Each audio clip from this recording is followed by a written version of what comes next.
Hi, everybody. Welcome to the Stratosphere Studio. It's a Monday night, and we had to go with the two streams again because I wasn't really doing it. I didn't have a lot of time to test on it. Got some video to show tonight, which is always nice. Got a chance to do a little, got a little work on the colonies just for fun, which I really dearly miss. Hope everybody's doing well here. Hang on a second. Let me get these things teed up. Come on, baby. There it is. Got a little work on the colonies just for fun, which I really do miss. All right. This can go over here. And you can go over here. Hey, hey. All right. Low on volume. Let me check. Let's see, that seems about normal on Twitch. Let's see what it looks like on YouTube here. Yeah, it looks, I don't know, it's about all I've got. So anyway, I hope everybody's doing well, and it's good to be here. And got some stuff to talk about, hopefully. One last thing. Yes. Okay. It's getting to be. What's the matter with this? There we go. It's getting to be a strange and in the last 2 weeks, kind of an uglier world out there.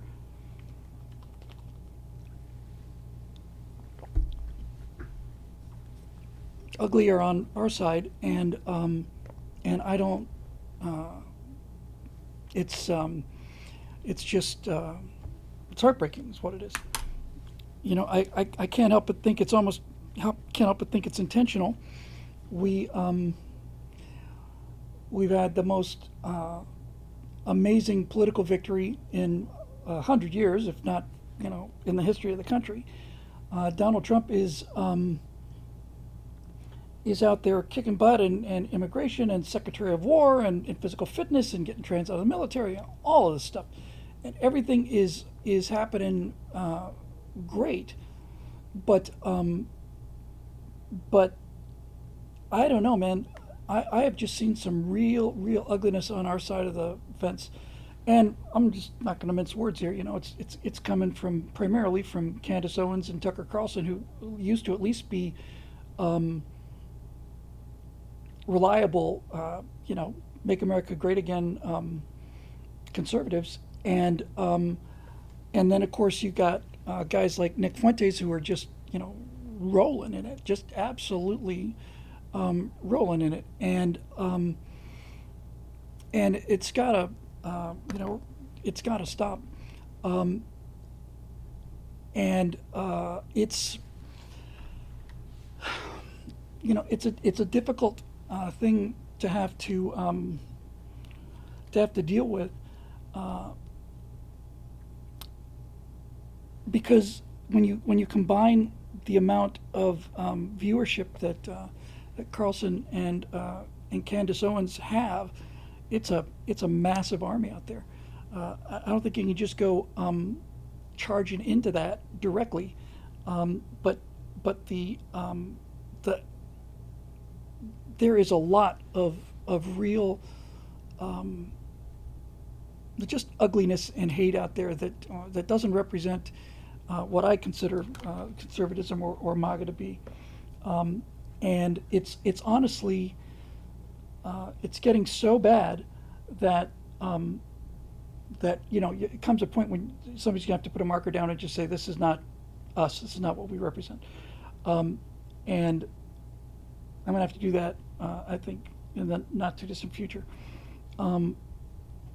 What Marisha says, well, what is it this time? It's just a continuation of everything for the last couple of weeks now. The the ongoing Candace Owens investigation, and then Tucker Carlson, both of them are moon landing deniers, and that tells you a lot.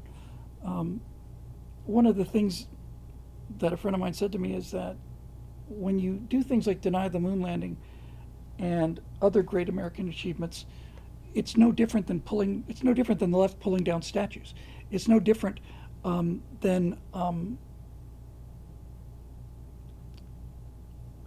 any other attempt to destroy our history. And when you take all the things that harmed us, that did us damage, like World War II and 9/11, and you basically say either those were our fault or we let it happen, or it was done by somebody who doesn't didn't do it. You're rewiring both sides of our history. You're taking away our accomplishments, and you're reassigning blame to people to ourselves. You know, Tucker Carlson said that dropping the atomic bombs was a war crime, and and I have a different opinion on that. And when you find yourself with those two in particular, but others, when you find yourself when you find those two essentially standing right next to the Antifa, pro-Hamas Palestinians, what you know, somebody's got to just do something about that. I really almost went into this fight because of a number of things, and then my wife had the good sense to talk me out of that. Because it's not that it doesn't need to be confronted. It's just that once I started thinking about it in military terms, it's like running with a saber right into a line of machine gun fire. There's no way you're going to shout down those two people, and all you really do is prejudice the case against you. I personally think that the way to when the time comes to engage them, I think the way to do it is through through the moon landing, because that's a subject I know real well, and that's not something I'm likely to lose on. Deporter-in-Chief says, I'm still trying to understand what turned Candace and Tucker, otherwise decades proven intelligent professionals, to make them suddenly turn this year. I got to tell you, I think it's just money. I really think it's just money. I did some calculations, some back of the envelope calculations, for what somebody like Ben, who does like at his peak when he was doing 1 million views, 1.5 million views, that comes to about $30 million a year. Candace is doing 4 million. She just off of ads, she's making $100 million a year. And Tucker's probably in that ballpark too. And I don't know. I'd like to get some feedback on this, but what it seems to me is that they are intentionally appealing to the worst of the right, because that audience is super committed.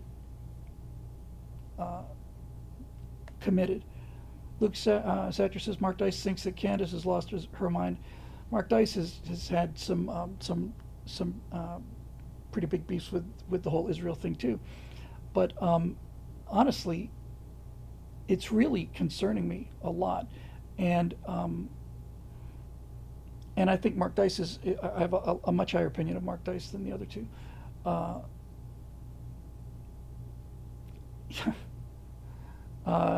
No, FN geek. That's not a chance of that happening. It's all just anti-Israel thing. I don't know. Mel Frank says Candace is just fine. I think this business of insinuating that Charlie was killed by TPUSA or elements of TPUSA is just plain bonkers. And I don't know what else to say about it than that. Now there's I don't know how much of this Charlie Kirk assassination is genuinely fishy. There's some things there that seem really pretty odd. I agree, but honestly, exploding microphones and things like that, I'm not so sure. But in any event, I only wanted to bring this subject up because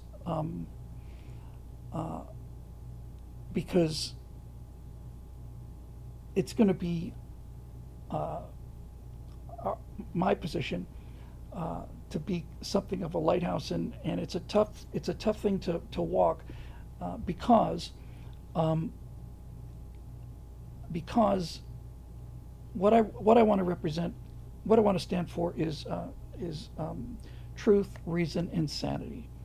Truth, reason, sanity. Those three things.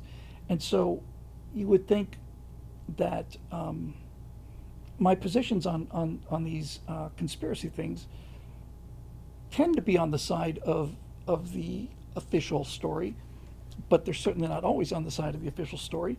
So if you're not an ideologue where everything the government says is a lie or nothing the government says is a lie, how do you know what's true and what's not true? Um,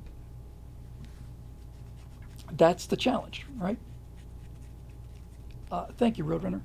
Uh, that's the challenge. Is how do you know which is true and which is not? Uh, People are rapidly. Well, when I say people, I'm seeing more and more people who are calling themselves conservatives, who are now utterly convinced that that everything that the government says is a lie.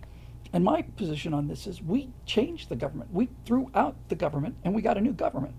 And to treat the new government the way we treat the old government, to treat Kash Patel and what Kash Patel says the same way that we treat what James Comey said, to me seems bonkers. I know where a lot of this is coming from. Just a lot of people have had their hearts broken um, by having their own government lie to them. They've had their hearts broken by what happened on January 7th, of finding out there are 200 FBI agents there or whatever. They've had their hearts broken by having the ads again. Sorry, Jesus, I keep. Hang on, I'll get those off. Um, they've had their hearts broken by being locked down in by their own government when clearly all of this stuff is just not true. And so how do you heal that? Hang on, I'm working on the ads there, YouTube. Um,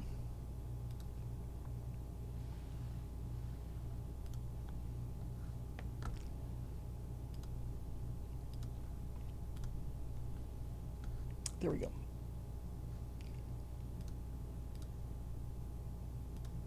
Hang on. Okay, we're back. Sorry about that, YouTube. Yeah, John Condon says the Epstein files were a tough blow. They were. That did an enormous amount of damage. I've pretty much, gotten over that for the time being, anyway. Gumman says, does common sense fall under reason? Yes, exactly. It's pretty simple, and I don't know. It's like watching something crumble. Right at the moment where we should be, you know, really just united and celebrating this incredible victory and all of these things that I never ever thought I'd live to see ever. ICE in downtown Los Angeles deporting people, the National Guard in Portland, Oregon, taking on Antifa in the streets and arresting them, going after George Soros, going after Hillary Clinton, James Comey being indicted. I mean, this is all of my wildest dreams combined. Couldn't do that. Dave Big Booty says the first truth bomb should be the moon landing, calling out Candace and Tucker specifically. I think the first truth bomb or two needs to be something a little simpler, just kind of get the ground under our feet. But the moon landing has to be there pretty fast. The I'm going to do with the moon landing. I'm going to do what I did with the atomic bombs. I'm going to just simply put an end to the argument to anybody who watches it. But we talked about this last time. I don't want to harp on this too long, but just to give you an example of like the lack of people's ability to think critically. you know, again, I mentioned this before, but I just got to say it again. Um, when Bob Lazar was on Joe Rogan, he said, well, when we fired up the reactor on that UFO, the power up was just unbelievable. And just, yeah, really? Oh, yeah, it was phenomenal. It was an incredible amount of energy. It was way beyond. And so my response to if I was sitting there interviewing Bob Lazar, I would say, okay, Bob, tell me how you started the reactor. Specifically, I want a step-by-step checklist. What did you do in order to start the reactor? What do you mean? No. I can give you a checklist on how to start an F-18. You want to know how you start an F-18? I'll tell you how you start an F-18. Battery switch on, APU on, wait for the green light on the APU. When the APU's up to speed, you switch the bleed air to the right engine, the number 2 engine. Your throttle is in idle detent at this point. You wait to get to 26% RPM, take the idle throttle out of detent into its fuel power on configuration. When the RPM stabilizes at 65%, you can then turn on your avionics because you've got enough electrical power being driven. You flip the APU bleed air output over to the number 1 engine. You watch that come up with the throttle and the idle detent. When that gets to 65%, you put the inject fuel into the engine. That will then stabilize at 65%. When both engines are stabilized at 65%, center the bleed air switch, turn off the APU, turn on your avionics. You set your flight control systems are resets. You hit the trim button for takeoff trim. You trim back to 12%, 17% if you're coming off a carrier. You set up your TACAN. You set up your ILS. You set up your IFF. You set up all these things. It's a checklist thing that you do, and I want to hear somebody like Bob Lazar do that for an engine start. Marisha Dark says, I guess Metric Bill considers me in the loony bin too and no longer on his side, given my views on things like chemtrails, 9/11, Lincoln, atom bombs, spanking, Israel, UFOs, etc. Got to tell you, Marisha, I think that's a pretty comprehensive list. So stick around. If I can't convince you, then I probably can't convince anybody. At least you're open-minded. But what's your response to that, Marisha? I mean, what's your response to what I just said about UFOs? Don't you realize how vague and how banal all of these statements are, and how people just take them at face value, just instantly? You know? Yeah, we turned on the reactor. How? How did you turn on the reactor?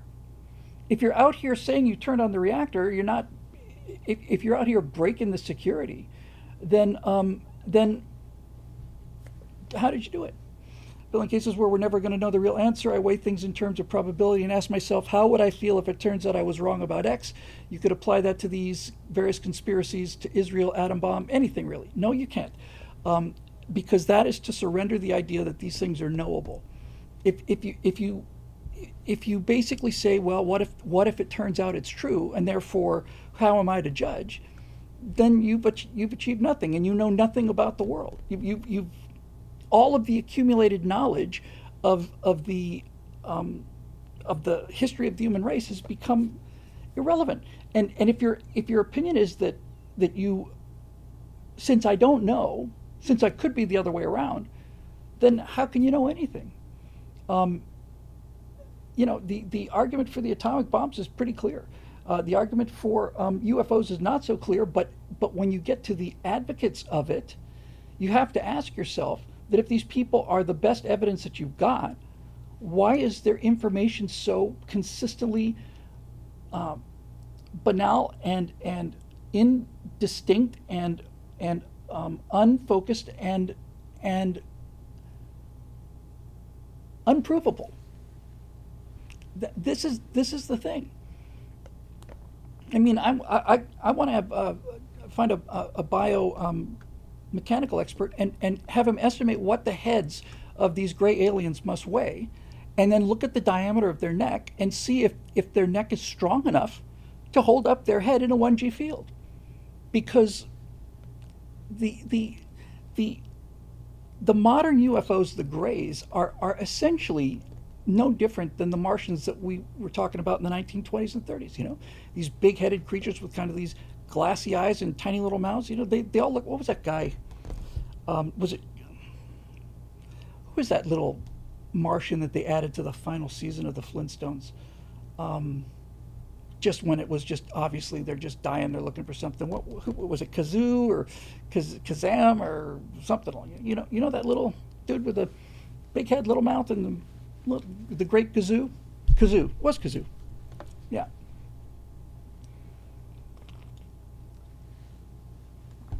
None of this is is particularly profound, and you would think that that you would have something profound to say.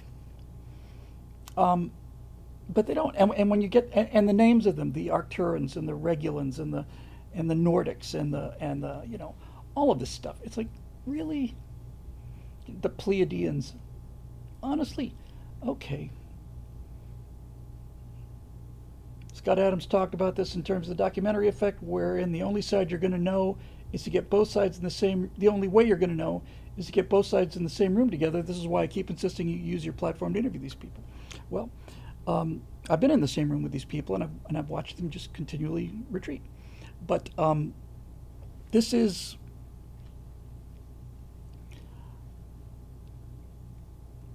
the Zeta Reticulans. At least somebody went to the trouble to learn a real star name that was other than Sirius or something like that.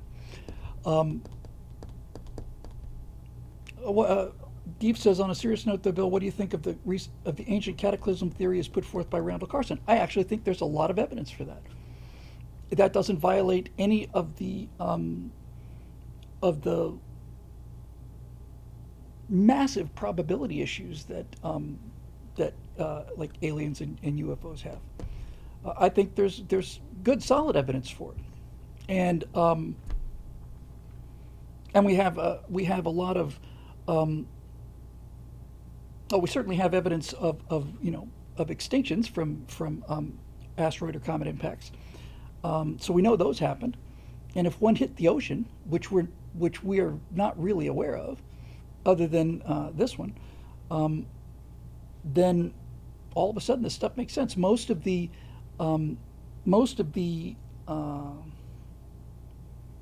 cities of the world are on coasts, because shipping. So I think there's a lot to be said for the younger Dryas. So Marisha says, I could give you my personal experience with UFOs and aliens, but you likely won't believe it. On the flip side, people make similar unprovable claims about their experience with religion, so I guess agree to disagree as long as it's not hurting anyone.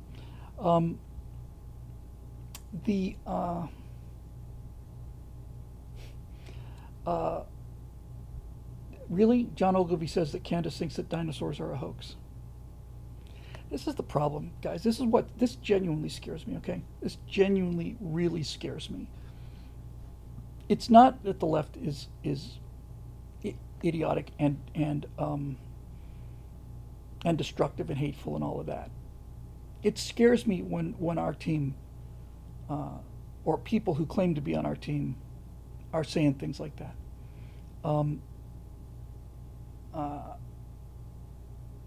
So what I'm trying to do with this Gen Z squad is I just want people that are committed to truth, reason, and sanity. And if somebody can talk me out of something, I'm going to change my mind. But until then, the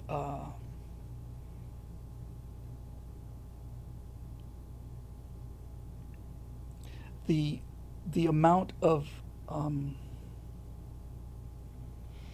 it's the Dunning-Kruger epidemic. I saw, for example, again on this clip, I don't know who he was talking to on this one. Joe Rogan was talking about the moon landing being fake, because he says, and what about that? What about that footage where the top of the lunar module goes blasting off into space? It looks so fake. It's unbelievable how fake it looks. There's no plume of fire and none of that stuff. And it's unbelievable how fake it looks. And I just want to say, well, okay, Joe, what is it supposed to look like? What is lifting off from the moon supposed to look like? You tell me, because we've never done it before. You tell me what it's supposed to look like. Well, there's going to be a big plume of fire, and there's going to be this and that, and it's not. How do you know? How do you know? Um, the plume of fire is the interaction of the rocket exhaust with atmosphere. And that's why when you get higher and higher and higher, it's less and less fiery and more gaseous until the point when you're absolutely completely in space, it's pretty much invisible.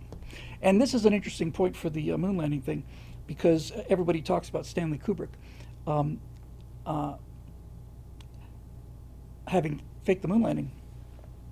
What's really particularly interesting is that one final shot when the Orion, um, this is exactly right. Roadrunner has got it exactly. And I've never heard it put quite so simply before, but that's exactly right. This is exactly my point. Roadrunner says if it were fake, they would have made it look like non-scientists would expect it to look. Yes, exactly, precisely. Yes, that's exactly right. They would have made it look like what regular people thought it would have been. But at the end of the sequence where the Orion takes, oh, come on, it's another one of these memory issues now. The head of the space agency up to the moon, Dr. Dr. Floyd, Haywood Floyd, and it comes landing, right? It comes landing, and then it lands, and then there's like a little reflex on the shock absorbers on the legs, and it descends, and there's no plume of fire in space because Arthur C. Clarke was the scientific consultant on that thing. So wait for it.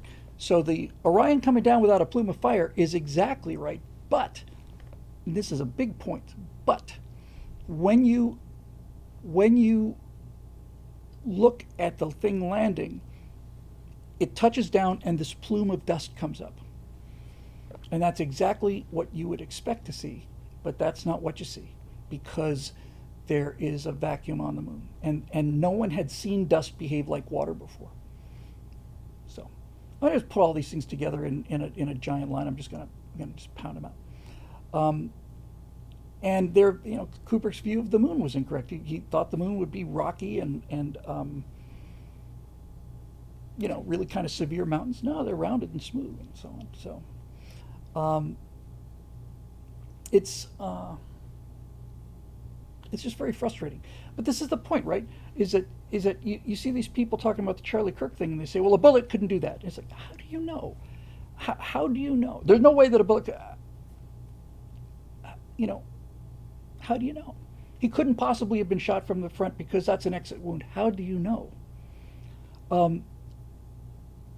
This is the thing about the Dunning-Kruger effect, is you become so certain that you're right that you don't even realize how little you know about it. George says, my conspiracy theory is that the most popular conspiracy theories are planted to either distract us from or suck the oxygen out of another line of inquiry. That's actually a great point. John Eden's on a roll. So there is a way to know these things. There is a way to know them with a high degree of probability. The moon landing is 100%. That is 100% provable, and it's impossible to have faked it on the Earth. They drove that rover for like 45 minutes in a straight line, uninterrupted video coming back. The thing just goes miles and miles and miles over gray-white Martian dust. And some of these people don't look at that footage, but when they do, they say, well, they just shot it outdoors.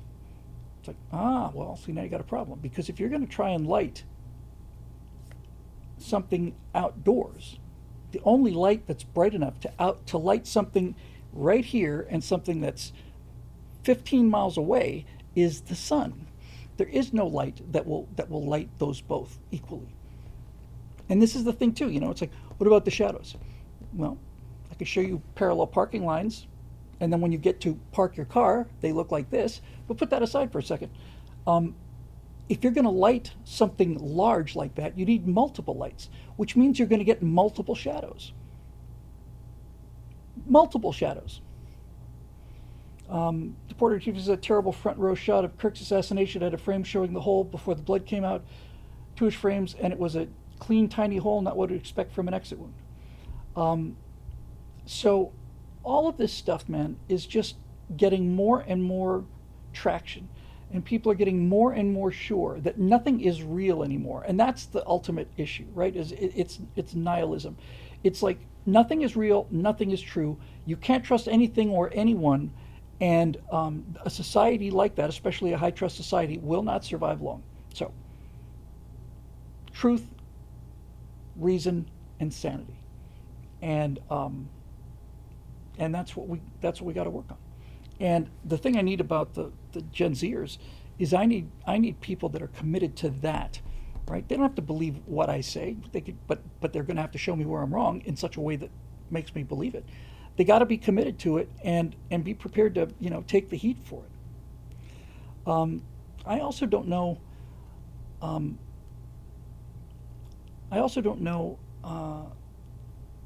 Exactly. How do I want to put this? I think I'm doing some work on a documentary. I can't really tell you much about it, but it's for a solid conservative cause, and they make the case, and it's just an incredible case. It's really just astonishingly good documentary, and they make the case, and then at the very end of it, they say, and so what we want to stop this, and bring people to the Lord Jesus. Now, my personal feeling is masses of people coming to the Lord Jesus is a terrific idea. But if you put that in there, you're going to have people bounce off of that conclusion at the documentary. The goal is open their eyes first. And TPUSA was not just a political organization. A lot of TPUSA and a lot of what made Charlie as popular as he is was the morality that Charlie was putting behind the facts. But it was never a religious mission. It was a political mission. And when he would come to a point where the morality or the spiritual belief came into it, he would bring it in then. But it wasn't a recruitment. But paradoxically, that's why so many people were moved by Charlie, because Charlie got people's eyes open, and then they started listening to him. And the more they started listening to him, the more they began to realize that this guy has a consistent moral framework that holds water. That he doesn't contradict himself. And he would say some pretty he'd say some very controversial things. I think probably among all of them was when he said, when he was questioned if his daughter were raped, when the daughter was an adult, obviously, if she were raped, would Charlie want her to carry the baby to term? And Charlie said yes. And Charlie said yes because that is consistent with his moral code. And I really admire that in him. So consistency and integrity and honesty are essential, especially when you're dealing with Gen Z. This whole thing is, they are living in a world where the truth is, seems to me to be that the truth is completely unknowable. And this is why I think this has to be dealt with, is that no, things are knowable. Not everything is 100% knowable, but you can certainly make a reasonable conclusion onto the likelihood of something being true. I can't prove that UFOs don't exist, but I can certainly prove that they are unlikely, and that there are better explanations for this stuff. If you don't if you can't understand how the world works, then what's the point? What's the point of Western civilization? I mean, the miracle of Western civilization is that is the belief based on the Greeks that the world is knowable, that you can find these things out. That's all science is. Science is not a religion. Science isn't a moral code. Science is a way of thinking about things that returns truth. It returns facts, factual information. You can start building theories on that. Now, those theories aren't always correct, and a lot of them are changing, but it's at least your best estimate. And this is why I am so concerned about the just the unbelievable rash of ballistics experts and and aerodynamicists and exobiologists, all this stuff. How do you sort the wheat from the chaff? Rusha says, Tom Bellieu thinks that the answer to where are all the aliens is that they're too busy exploring virtual worlds like Ready Player One that are far more interesting than reality. Well,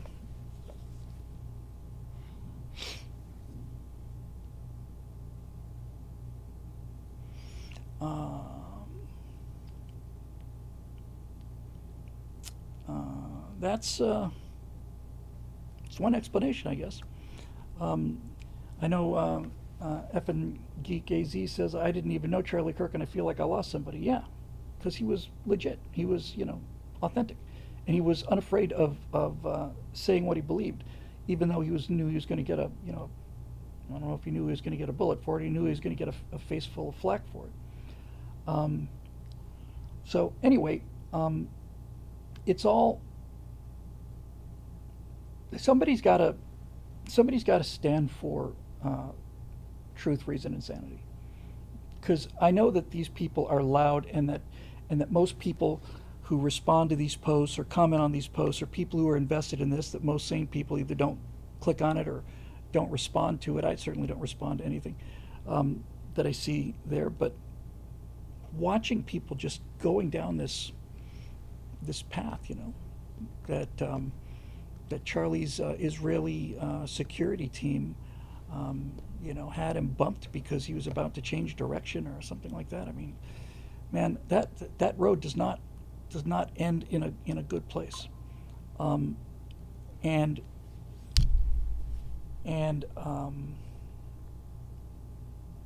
I believe, I think maybe this is just me. Other people have a different opinion on this.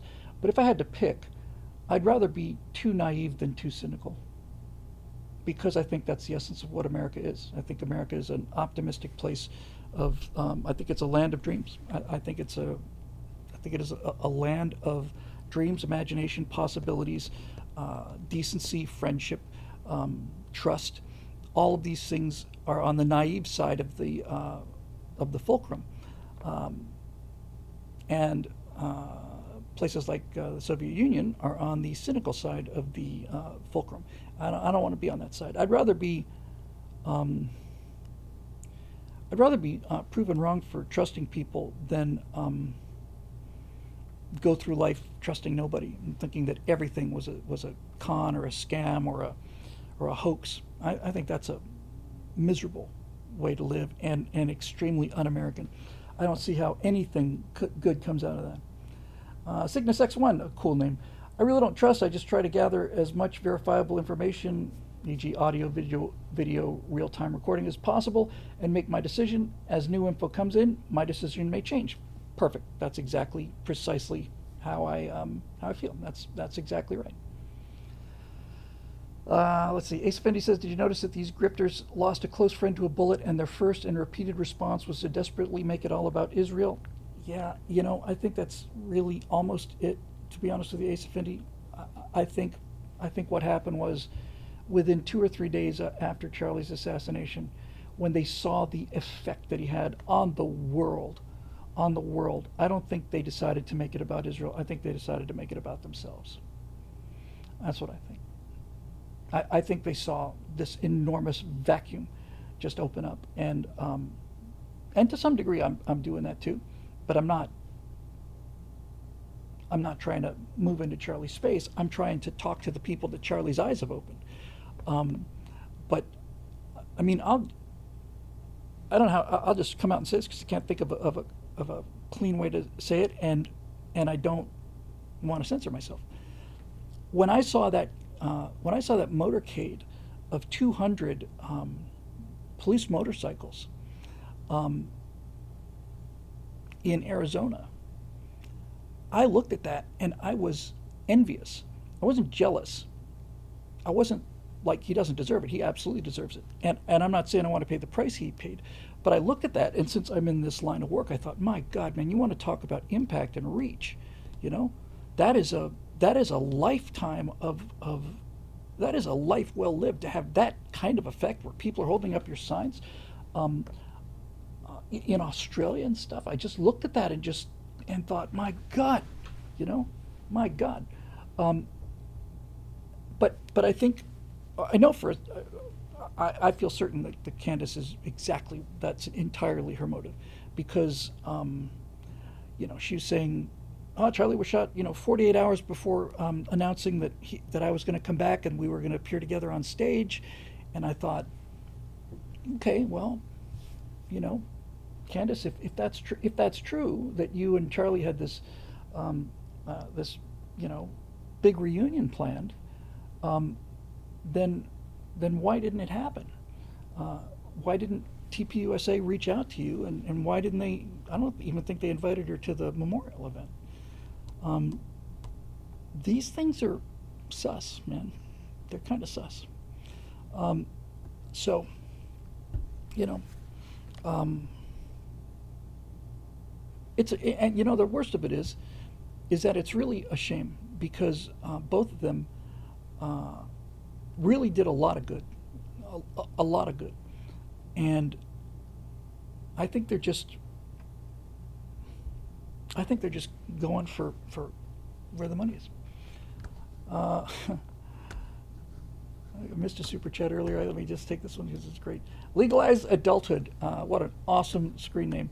Bill, I've been a longtime fan of yours all the way back to PJ Media Firewall videos. Just wanted to say thank you. The $50 super chat. Thank you so much, Legalize Adulthood.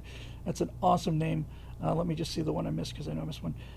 Benjamin Flensburg with a DDK, $20. If dinosaurs didn't exist, where do the birds arrive? Yeah, that's kind of a problem. Somebody wants to know if I bonked my head. No, I just took a nap on the couch. That's basically what I did. Thank you very much for that super chat. That's very generous of you. So I think the answer is not to confront these people head on. I think then they just demonize you and you get stuck with a label, and they, it's like walking into the enemy's kill box. They got their artillery, they got their people there. Just going to stand off to the side and be like a lighthouse and try to attract as many people as possible, kind of sneaking through the back door and say, hey, happy to have a discussion with you on the moon landing. Danish kroners, beautiful. Thank you. Thank you very much. Thank you. And hello, Denmark. Let me see. Richard Dark says, I forgive them that because they were taking a principled anti-war stance after seeing the messes of Iraq, Libya, and Afghanistan. I was 49-51 on that issue. Charlie convinced me to lean to the 51 side in favor. What was it in reference to? Yes, doesn't. Dealing with Iran and so on. Anyway, that's where we're going to go stand.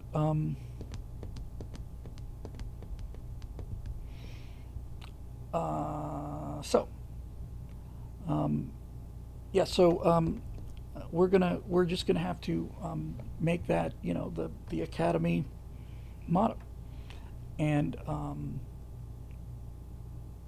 you need somebody needs to make these cases, and I know that large numbers of people are going to just immediately say, if I try to show that 9/11 was not an inside job, then I'm an Israeli plant.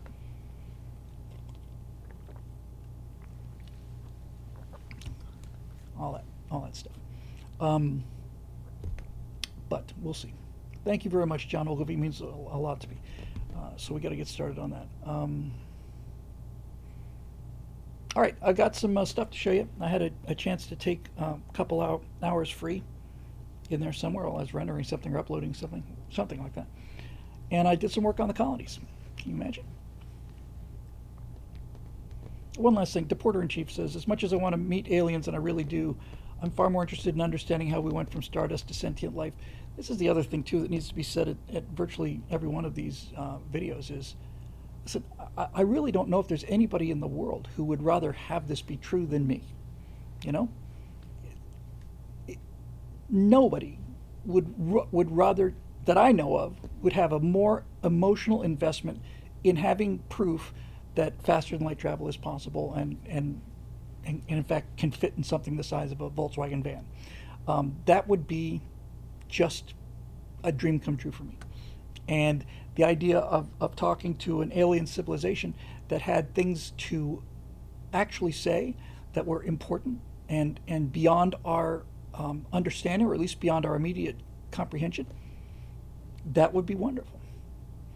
Last Mercia for a while here. Bill actually just had a thought. Instead of talking to Candace and Tucker, why not try to talk to Anna Paulina Luna, since she's actually got access to a lot of those classified docs. Is she a moon landing denier? Or she's a ufologist, I would imagine. Classified docs. Yeah. All right. So I've got 2 streams running here, and I've got some cool stuff to show you. I should have broken it down into 2, but I didn't. So I got to brace you for what's coming, because some of this stuff is actually pretty shocking. So it's about 4.5 minute long video I put together. You saw all the things that I did on the faces of the colonies. You know, I did that a month or 2 ago, right? All these faces of people, and you could see, you know, a little bit of habitat, but mostly they were just these real common working people's faces, and it was a freezing cold planet, and you know, just an awful lot on like the human connection, which I really liked, including, you know, working on the family and you know, the husband and the wife and the kids and the whole homesteader thing.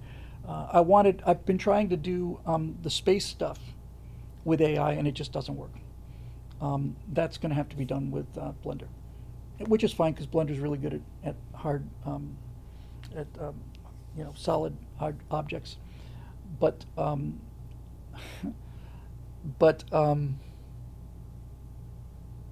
so that's that's another day. But what I did do was I did about 3.5 minutes on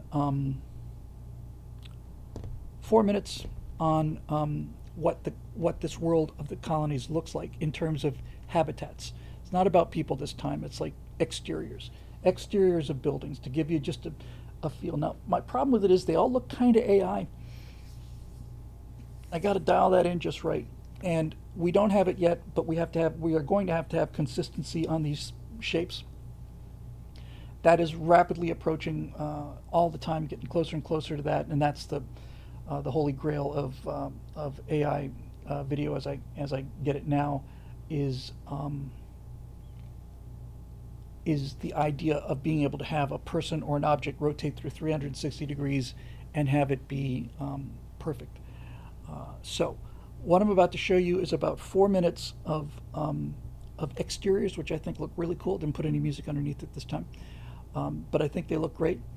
And then I should have separated it, at least put some black leader in there or something, but I didn't.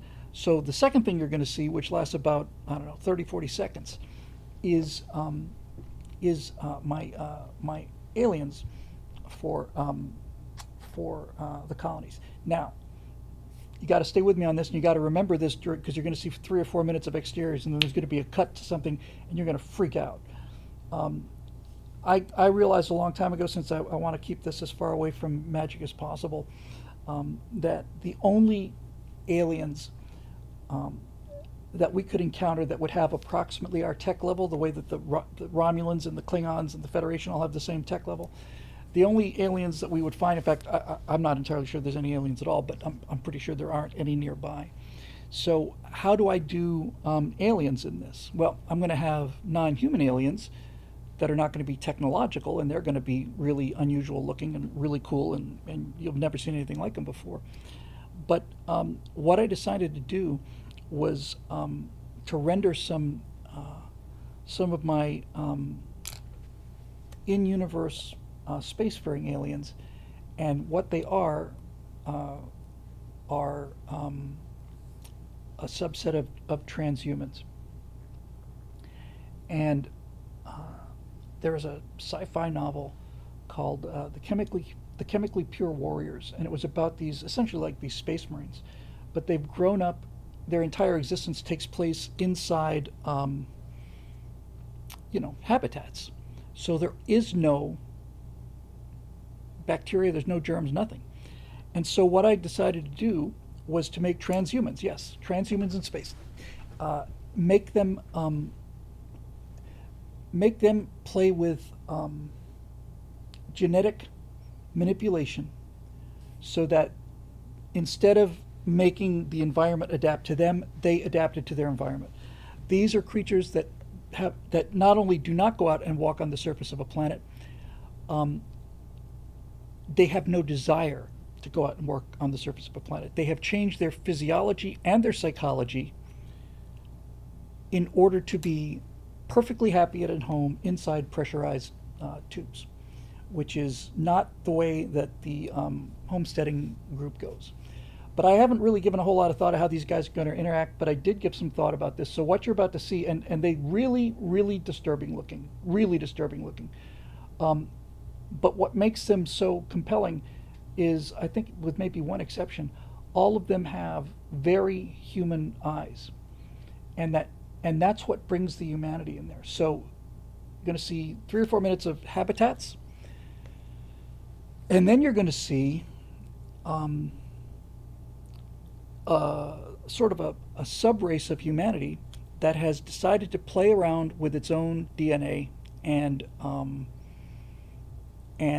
we find it repugnant, and they find us repugnant. They look at us like Australopithecus, filthy, covered in hair, swarming with bacteria. That's how they look at us. And we look at them and we say, "Oh boy." All right. So let me tee these things up here, and I'll try to keep them running more or less at the same time. So hang on. Okay, here we go. So that's the file. We'll do this one at a time here. Come on. So it's about 4 minutes. I'd love to see comments in real time. If you like it, let me know. And if you don't, then pounce it. Let's see. How do I want to do this? Let's do it over the scene. So we'll just go here, and we're going to add. And the other one, I can just drag it in. We're going to add a media file.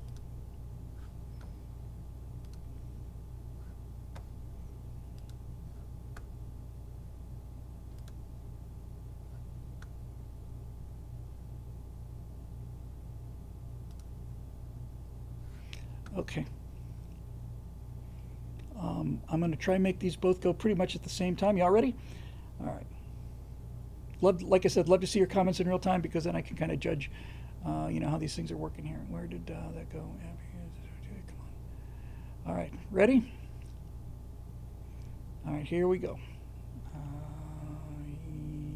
You. Open. Close. Hang on. Here comes Twitch. Good. They're pretty close.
This is all Midjourney, animated in Midjourney. Hey, Raven's Eye, just tell it to go slow motion, low motion. I should slow it down some.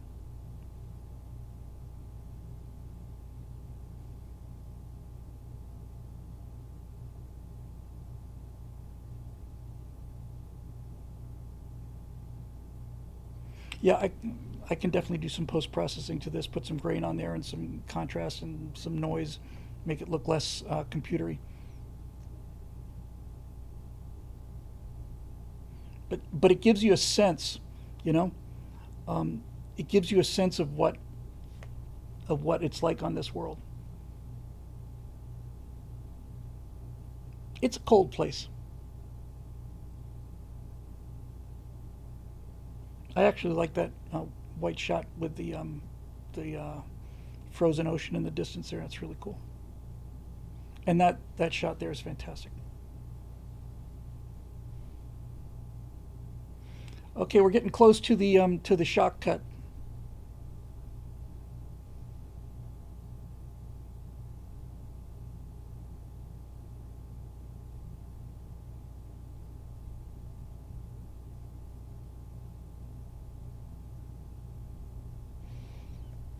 Yeah, I can do handheld camera moves and things like that. It is awful overly smooth, but I just really like it.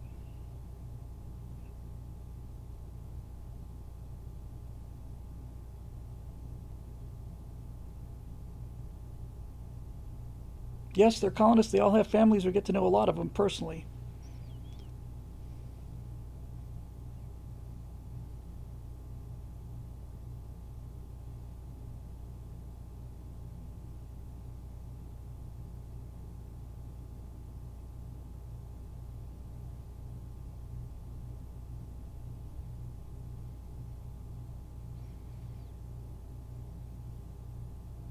I love the idea of decorating the base for Christmas. I think that's great. Okay, I think we're coming up to the aliens. Yeah, here they come.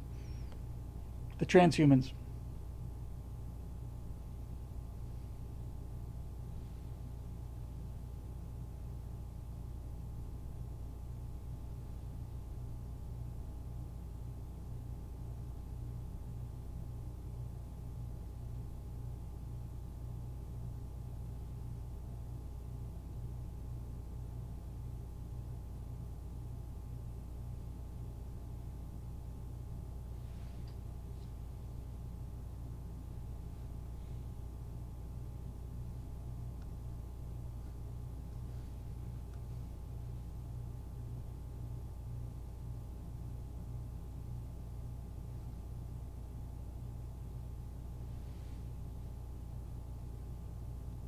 Yep, those are modified humans.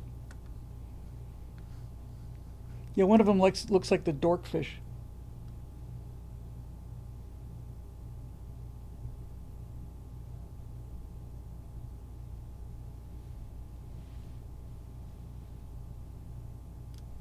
So there you go. Um, it was fun to get back in that world even just for a little while. But yeah, I thought it was cool.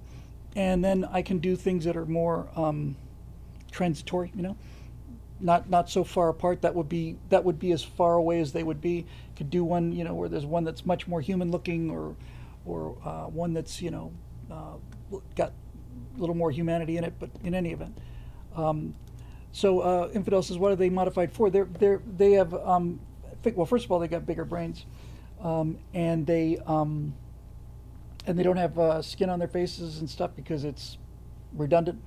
Um, uh, yeah, it is supposed to be dreary and bleak, especially the outpost. That's why I put them someplace really cold, because well, the fun thing about this planet that the homesteading party is on is that it's got a very elliptical orbit. So when they get there, it's just heading on its way out. They get there at the worst possible time. They walk past this ocean where there's all these icebergs, and then, you know, 3 months later, it's frozen solid and it stays frozen solid for pretty much the whole first season. And then, second season, it starts to come in, and the oceans melt, and then there comes a time when it's actually nice, for a week or two, when they can actually just sit outside on the beach, and and as it gets warmer and warmer and warmer, they go swimming, and then it starts to get so hot that they can't go outside, and then the whole planet, all the permafrost just completely, absolutely melts, and the whole planet just floods, and they have to get in their rover and go up to the North, Pole or someplace high, and then they sit out 3 months there while the thing is just torching and the water's, boiling, and all of that stuff. And then it starts heading out again. It cools down. They have another nice little fall, and then it just spends most of its time cold. So I just think that's really, really cool. It's one way to have one location with all different kinds of that. David Boutte says that's the first season of Lost in Space. Yes, exactly. That's exactly what I'm looking for. And yeah. So there's still a lot of work to do, but I just wish I could work on this all the time. The aliens were missing the septums piercing. Yes, well, that tribe went extinct, dude. And the reason I call you dude is because your name is Dude, which is a cool name, dude. It's the coolest name there is.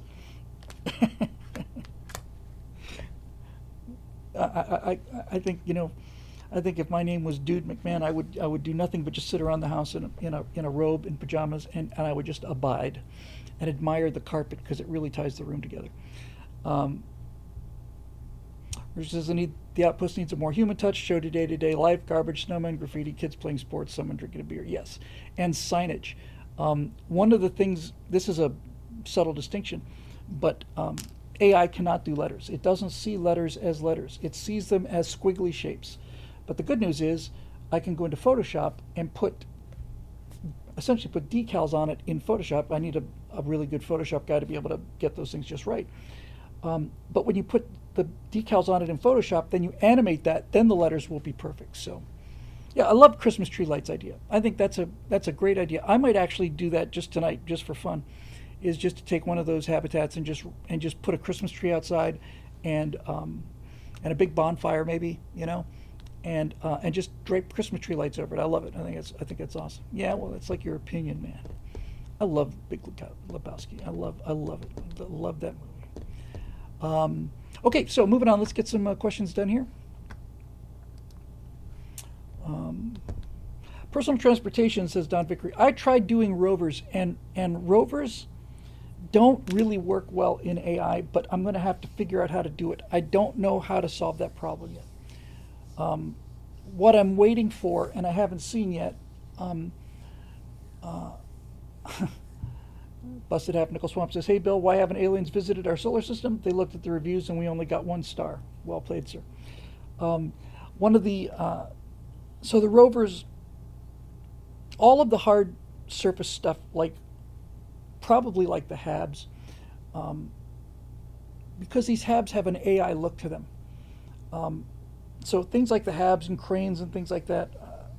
Here's what I want. I want a shader that makes 3D traditional CGI look like AI, look that real. But the point is, we're getting there, and it's getting closer every day. Have you guys seen Nano Banana? Nano Banana is amazing because it's hard to believe, but everything. Excuse me. Everything that you saw there comes from a still, and then you animate the still. And Nano Banana can really help. So on Nano Banana, if you've got like a still of a guy on a skateboard or something, you can drag in like a ballerina dress, and he'll be in the dress. And you can drag in a banana, and he'll have a banana in his hand, and he'll have drag in a bottle of Coke into the frame. He'll have a Coke in the other hand, and you drag a tiara in there, and he'll have a tiara on. And it's unbelievable. So that will allow me to make the start and end frames that really allow me to customize these things. Oh, thank you. Everybody's saying bless you. I forgot I sneezed. I thought people are in a good mood today.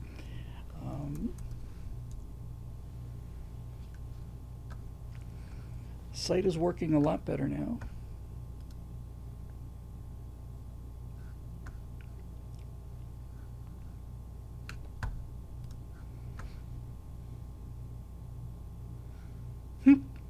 P7 2017 says, Bill sneezed and I said, bless you out loud. Well, that's authenticity. Authenticity. Member forum. Questions for 10-6-25, curated by Eric Blake. Thank you, Eric, as always. Appreciate it very much. Let's see what we got.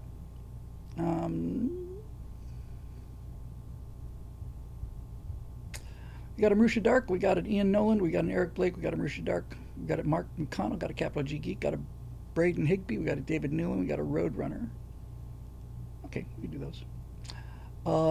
Let's see where we go here. All right, we'll start with Marusha Dark. Topic, Zen and the Art of Virtue.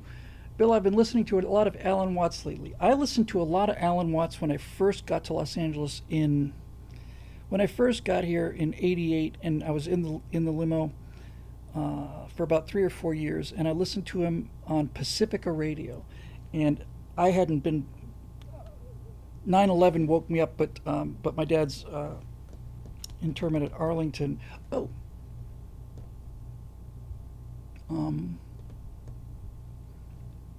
Got me. Hang on a sec. Hang on a sec. Try one thing here.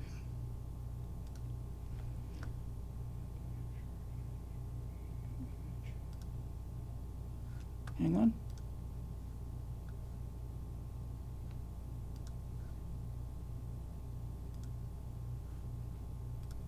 One second.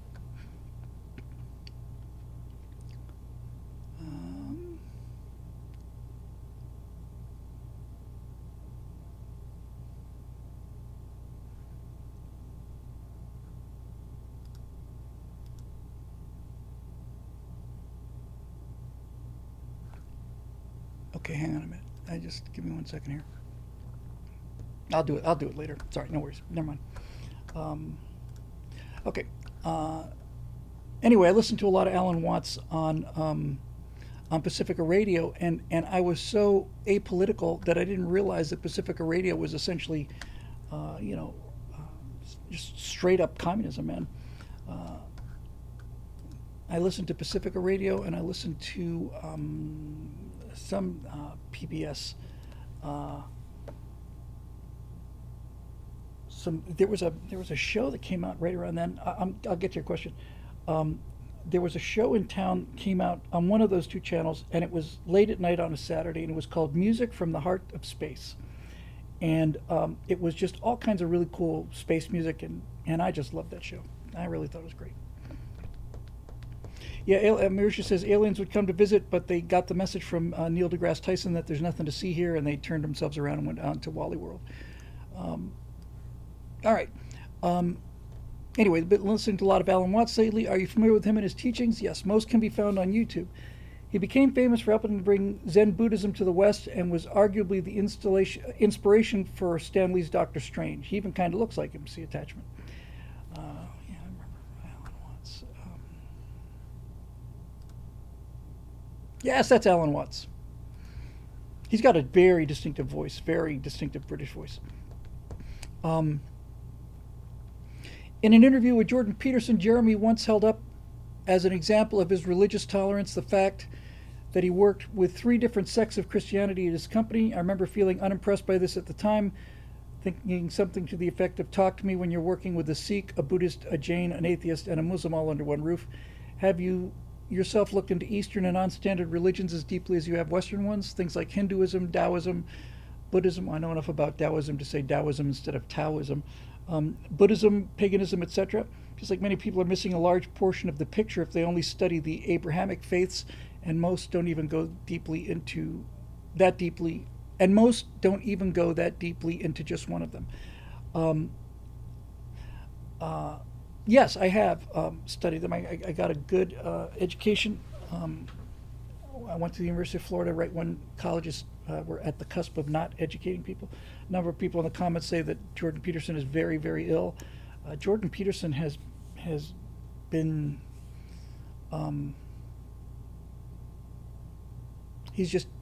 Jordan Peterson takes the same kind of beating that just about everybody else does, like Ben Shapiro, for example. He doesn't have the skin for it. I think if I was in that space, I'd probably be as sick as Jordan Peterson if I was going to college campuses and stuff. I don't know. I just don't. I don't think he can handle the hate. You know. Yeah, I heard he's very ill. Then on the other hand, I'm come back to you, Marisha. Then on the other hand, you've got Dennis Prager, who released a video not too long ago. He's quadriplegic for life. And he was talking about how great it is to be alive. And I think somebody said, "Would you rather you just died?" He said, "No, my God, I'm still here. I'm still thinking." That's a lot of character. Yeah, Ace Finny says it eats at him. I can tell it does. Out of ICU, but very ill. Slowly recovering, needs an extended vacation from the public eye. I think he should. I think he should get out of this business. I think he's done as much. I don't mean this in a negative way at all. I mean it out of nothing but respect for Jordan Peterson. I know he's got Jordan Peterson Academy and all that, but I think at the very least he needs to not ever interact with the public again. He should do his lectures and the academy, but I don't think he should do another interview show. I don't think he should ever read another comment. It'll just completely destroy you. Anyway, yeah. So let's take them one by one. So the ones that Marisha listed in order were Hinduism, Taoism, Buddhism, paganism, etc. Hinduism is, it seems to me to be almost pantheism. I know pantheism technically means that just about everything, including rocks, have and trees have divine status. But Hinduism has such a constellation of deities that I find it just really hard to identify with. Obviously, if you grow up in that world, you see the gods at work in nature. It is an extremely alien iconography for Westerners. It's like intrusively alien. I don't mean any disrespect by that. I'm just saying that from a Western perspective, it's so garishly different. And garish is probably the word. One of the things that I think is actually kind of cool about Indian culture is sometimes it's just the amount of color. I think that's really kind of beautiful. But the gods and the Shiva and Ganesha and all of that are they're pretty trippy from a Western point of view. There's a lot about Hinduism in terms of their creation mythology that kind of reminds me a little bit of the Lord of the Rings and Lord of the Rings, the Silmarillion. But it doesn't have any particular appeal to me either on a personal basis or on an aesthetic one. I think multi-theism is a whole whole different thing. Now, you mentioned chakras and things like that. Once a month, I go to a wonderful man. He's a chiropractor. I ruptured a disc in my neck back in '93, I think, and I had surgery. I had a C5, C6 discectomy and fusion, so they got rid of that ruptured disc and grafted those two bones together, so I don't have a whole lot of range of motion side to side, which is another reason why my fighter pilot career is over. But he's also an acupuncturist, and I don't know what it is he does. He does adjustments on my neck, only on my neck. He does acupuncture all over, and he does some heat therapy, and he does electric stimulation therapy. And all I have to say about that is, while I don't know how much of it is acupuncture, I know that I haven't had any neck pain since I've been seeing this guy, and I've been seeing him for 12 years now or something. He's a wonderful, wonderful man, and practices nothing but Eastern religion. And it really, I mean, I don't feel a thing. Um, Dr. Vinny Boombatz says Cracker Proctor hasn't done me any good, but that's probably because you're a member of the American Medical Association, Dr. Boombatz. So you might have a bit of a prejudice there. Mercer says acupuncture is based on the energy body. Meridians are like blood vessels, and chakras are like energy organs. Yes, and and something he's doing is really working, and I don't ask any questions about it. He's just a wonderful man. Natasha and I go once a month. We love him. We love him to death. He's getting older, and we don't know what we're going to do without him. So whatever he does works. But you know, all he does is just the only adjustment he does is on my neck, and I still, you know, kind of tense up because it's going to be. Roadrunner says, Bill, if you just perform your required 24,000-mile checkups, you wouldn't have to spend as much time in the body and fender shop. Yeah, I'm running the engine a little hard, and I know I'm low on oil, and I'm racing to get to the service station, you know, to the Jiffy Lube before I run out of gas. Vinny Bubat says, his dad has been getting dry needling, and it's worked wonders for him on his back and foot pain. Yeah, so something's going on. Something is definitely going on. So as far as the chakras go, I wouldn't be in a position to judge them anyway because they work for some people. But since they work for me, I have some first-person experience saying whatever they're doing with this Eastern medicine is working. Because I went to Oshkosh in 2015. This was the year before I met Natasha, and I would be walking down the rows of displays, and I would have to turn at the waist to look off to the side. It was just constant pain. So,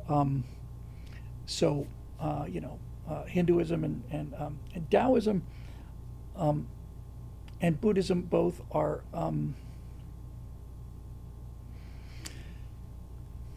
there's an enormous draw and attraction and benefit to the ability to silence your mind.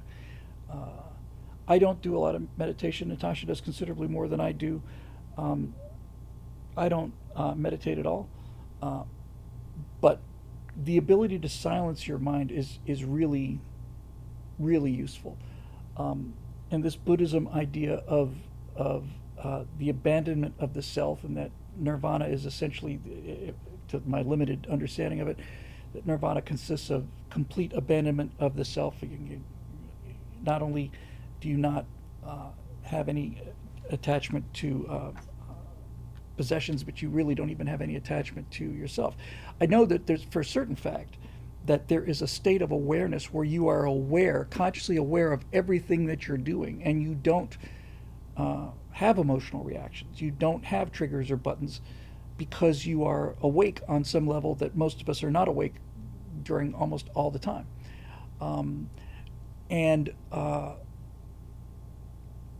And that is I think, a profoundly useful thing, and would get us a lot of benefits in the society, especially as we get more and more and more hyperactive and more attention deficit and just constantly in a state of mental agitation.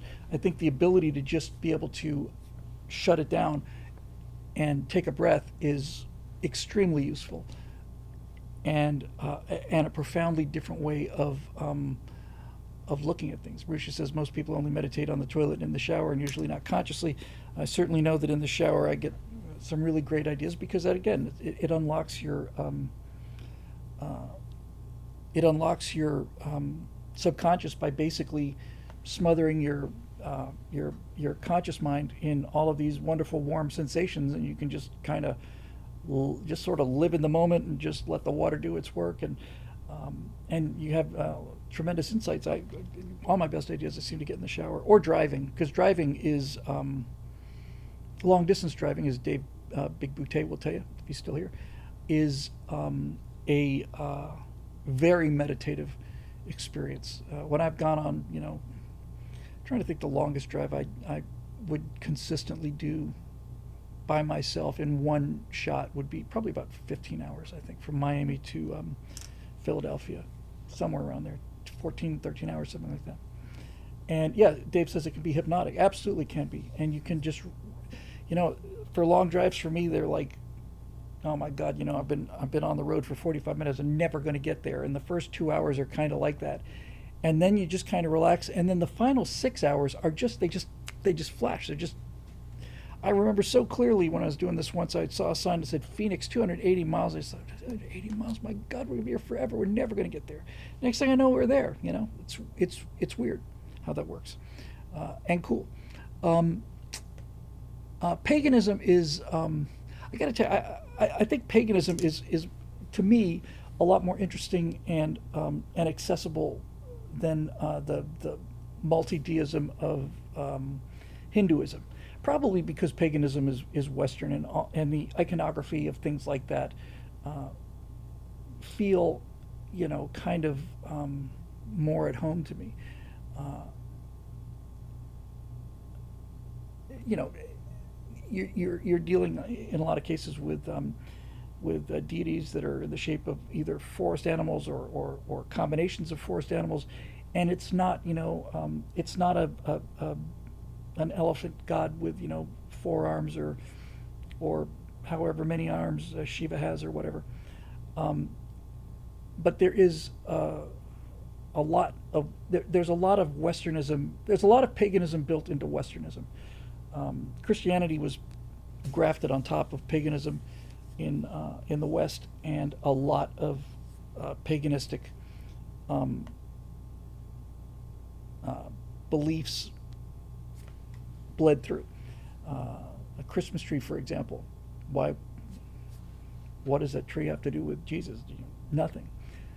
But trees have big significance in paganism. Easter eggs, fertility, rabbits, all of that stuff is pagan based. And likewise, the Christmas Day. It looks like we're virtually positive that Jesus was born in the spring. I know a lot of people have gotten it down to pretty much the calendar day, although I don't know what that is. But uh,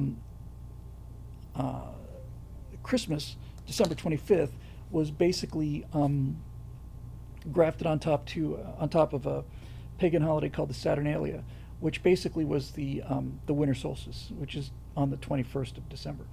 So the sun's at the lowest point in the year, and some religions would practice human sacrifice to get the sun to come back up again. This is obviously part of the axial tilt of the Earth and our orbit around the sun, um, and so the Christians were smart enough to early Christians were smart enough to not just squash it. They would let them keep aspects of it, and after 2-3 generations, then the original meaning is gone, and they didn't have to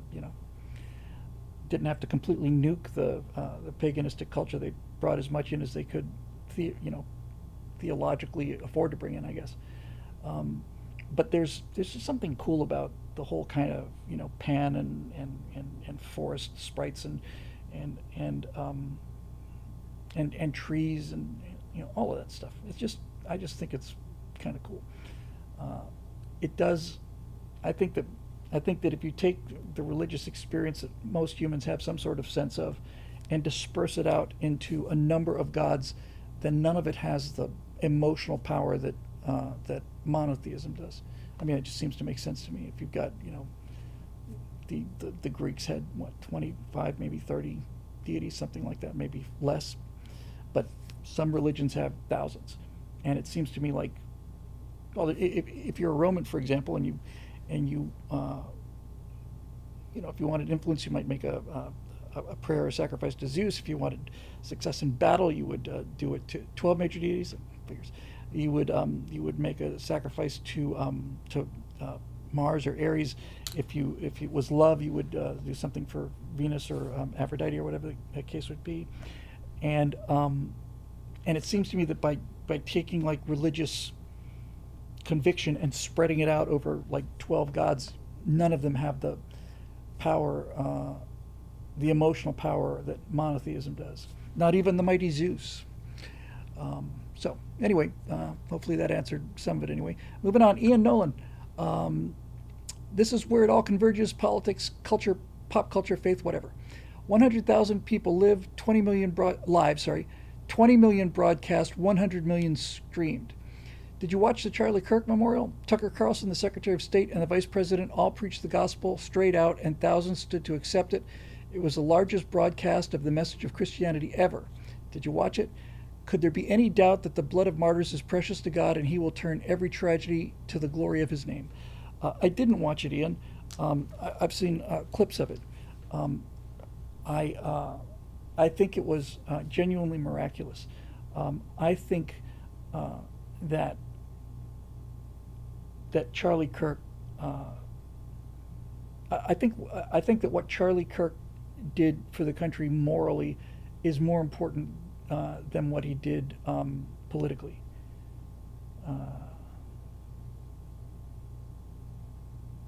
No. Eric says that Saturnalia or winter solstice is not really related. Jack Horkheimer lied to me, that son of a bitch. Anyway, that's how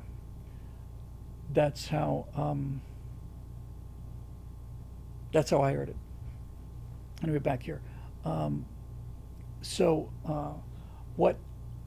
What Charlie Kirk did in his life was he opened up a lot of eyes, especially the eyes of young men who just had nothing. They had nothing to believe in. You know, they were all going to college in an atheistic world where everything is materialistic and determinative, and he opened their eyes politically. And then when people saw what he was basing his political beliefs on, they tuned into his religious message, and so when he was killed, and I think martyred is not an inappropriate term for that. You just saw countless cases of people saying,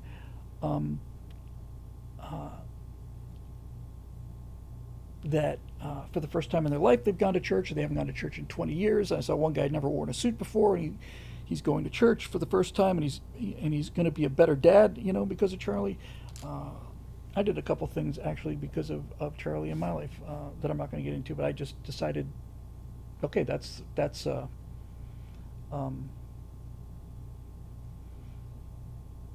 an example, and that's a price that's paid, and I'm just going to try and be a better person, which is damn near impossible if you think about it. Let me just put a period there, and now a new sentence. Jesus had a similar situation. For that kind of effect to happen, the ground has to be prepared for it. You have to have a like a parched earth in order for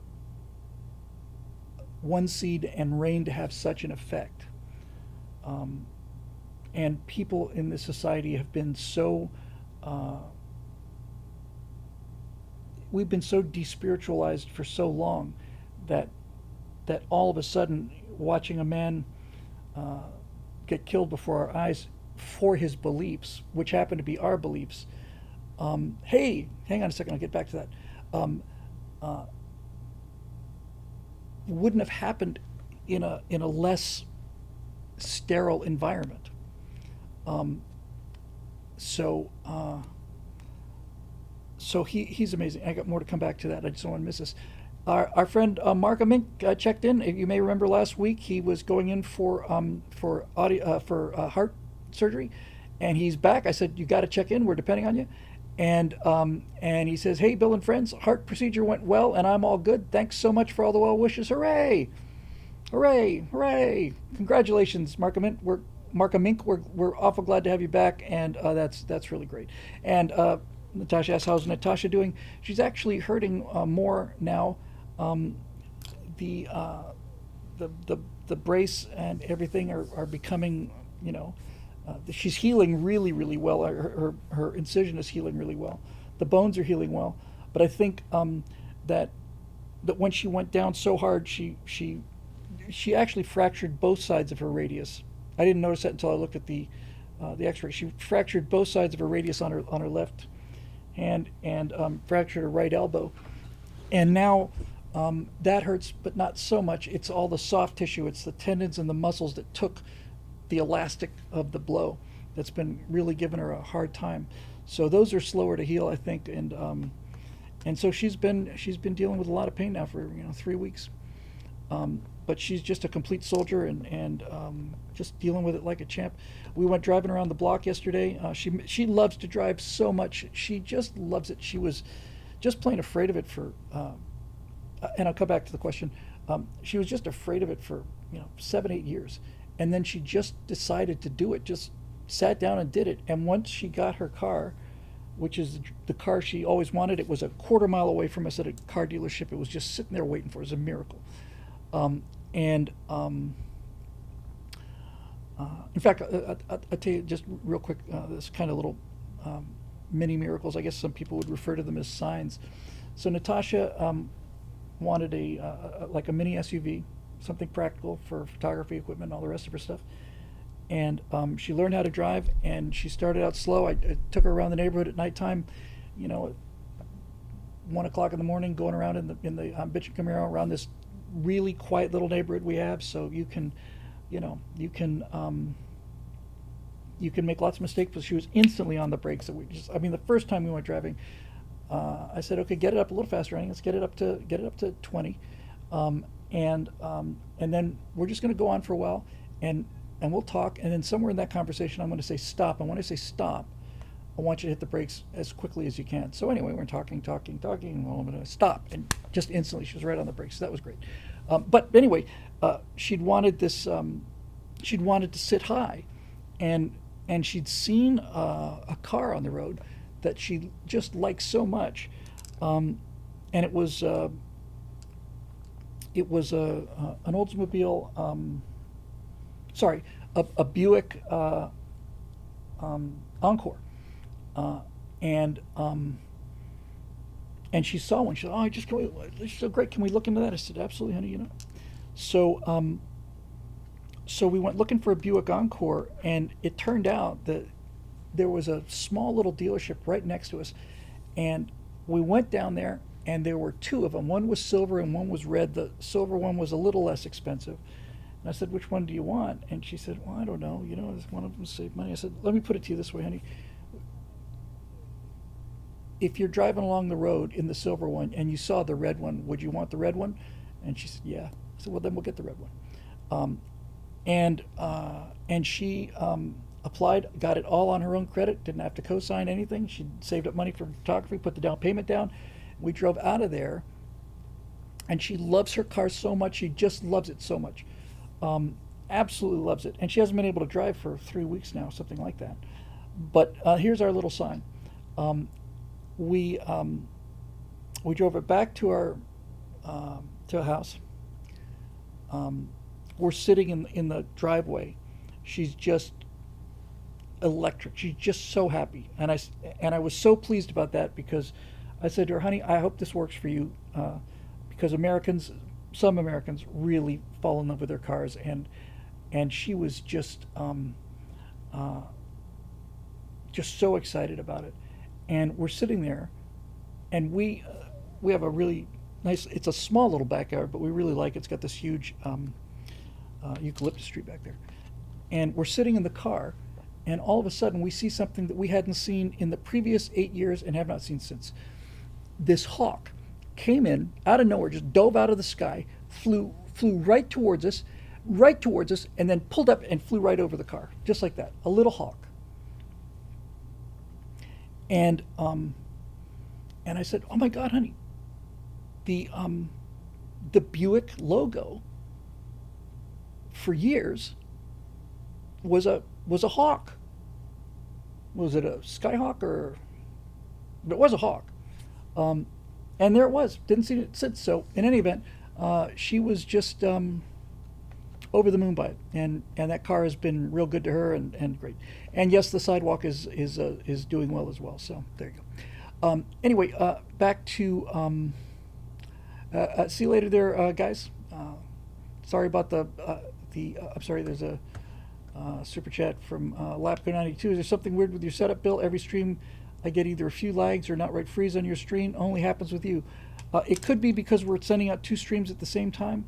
I meant to set it up so that I could do it from one piece of software, but our connection is good. We get green lights on both of them. So I'll see if I can get ahead of this next time and see if that helps it in the future. But Skylark, no, one of them is a hawk. Busted Half Nickel Swamp. Yo, Bill Whittle, we have a full moon tonight out here in Los Angeles County, San Gabriel Valley. Going to be a nice drive tonight, Bill. Yeah, it is. Full moons are great. Anyway, Anne Marisha says, dreaming of hawks symbolizes clarity, awareness, and change, conveying a need to be prepared for significant shifts in your life. These dreams often highlight vision, wisdom, freedom, and leadership, representing a person's keen insight or the pursuit of personal liberty. Boy, personal liberty. The ability for her to get out of the house when she wants to and go where she wants to. She just goes to the beach all the time. Just goes. A hawk dream can also signify victory, observation, and awareness, suggesting a need to sharpen your focus and be perceptive to your surroundings. Thank you very much for that. In any event, just to go back to Ian Nolan here, and I got to start moving the mail here because it's getting a little long in the tooth. I didn't see the ceremony. I know that it had an incredible impact on just all kinds of people, and it changed the world. You know, I mean, what else can you ask? You know, people think that we measure our lives in terms of length, but it's actually volume. It's how much you get done in the time you have. And I don't know a single person, and I've met him several times, but I don't know of a single person that's alive today that has had more of an impact on people's lives than Charlie Kirk, with the possible exception of Donald Trump. Yeah, no, it was great, and look, people need moral guidance, and for people who aren't Christians, who say, well, I don't have any, I'm not a Christian, so I don't need Christianity for moral guidance. All of the morality in the environment and the culture that you grew up in is Judeo-Christian morality, and it's, I'm not saying you have to be a Christian to live a good life, but I do think that it's very difficult to live a good life if you're just a nihilist or completely lost on the idea that there is something bigger than you. I think that's where so much of the narcissism comes from. I think the single great thing about religion of any kind is that it tends to shake you out of your narcissism, and not only is that not good for you morally, it also makes your life miserable because it gives you the feeling that you can control things that are beyond your control. That's why the 12-step program works so well. Basically says there's a higher power that is more powerful than you, and it can beat your addiction when you can't. And if you're not ready to surrender, then you haven't hit bottom yet. So, yeah, he's Charlie changed the world. There's no question about it. And they make a very compelling case that without Charlie, we would not have won this 2024 election. And now, my position is that Charlie opened the eyes of an entire generation, and now somebody has to put something in front of those eyes that is true, reasonable, and sane. So that's where I'm going. Eric Blake, tonight, the case of the animated powerhouse. Bill, my original post had me waxing eloquent about how our side's pride on being all about the facts has led so many of us down some very unfactual narratives. Ex-celebrity said this. What's your response? Yeah. Rather than giving due diligence at all times, but last Thursday, by happenstance, that was the main theme for the lounge that night, so here's something significantly shorter. Submitted for your approval is a story of Seamus of Freedom Tunes. By all accounts, he's one of the absolute best of the new breed of conservative artists, and now he's announced that he's going to create an actual animated series, half hour episodes, high quality, the works. Here's his trailer.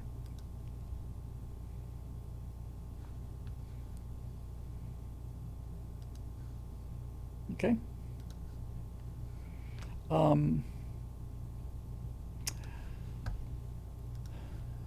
Now, as you finally cleared up the website, might I suggest snagging Seamus for the next episode of Story Mechanics? That's a great idea. I was I during the Friends of Abe days, I got to know Phelan McAleer and Ann McHenry pretty well. I saw them at an event 4 weeks ago, 4 weeks ago now, and I was sending them some links. Phelan said he thought the Apollo series and the stuff and he hadn't seen any of it. He just heard about it. He said some of the best documentary I've ever seen. And Phelan's a documentary filmmaker. And Phelan and Ann raised money to tell the story of Kermit, is it Gosling? The Philadelphia abortionist. They did a feature film on him, and they crowdfunded it, and they raised $2.4 million, which at the time I think was the largest crowdfunded movie ever. Now, unlike Dallas Jenkins, who I used to interact with quite a bit, but Gosnell, thank you. I haven't spoken to Dallas in, 12 years, 13 years, something like that. But Phelan and Ann I see fairly frequently, and I need to sit down with them and talk with them about what is necessary in order to raise $2 million to crowdfund a film project. What they had going for them was it wasn't necessarily a huge number of people, but the people that cared about this very, very much. And so that, that's that. Busted App Nickel Swamp just said, did you watch Mark Dice this morning on Sora 2 AI technology and how dangerous it can be? No, I saw him talking about it. It is extremely dangerous, and it's going to get worse. And my feeling on this is it's like nuclear weapons. They're here, and either we both have them or they have them. I'd rather have them. I'd rather that we both had them. So there you go. Isfini said, I saw the Gosling movie in the theater. Felt like supporting Cersei Clavin Zoe Kane project. Yeah, and Zoe was in it. It was great. All the conservative, stars were there. I could do. I'm quite convinced I could do a season of Colonies for $1 million. 8 episodes, I think. And by the time we raise that money, we would pretty much be there. Technology's moving real fast. In any event, yeah, he'd be a great person to talk to. I'll tell you what, I don't know how much time he's got left, honestly, but I really should. In fact, I should probably try to put this guy to the top of the list for Story Mechanics, and that is Scott Adams. Because I don't think he looks pretty good, but I mean he's got terminal cancer, and I loved Dilbert. I just thought it was great. Yeah, Scott Adams would be. I need to move on that because that is not something I can kick down the road.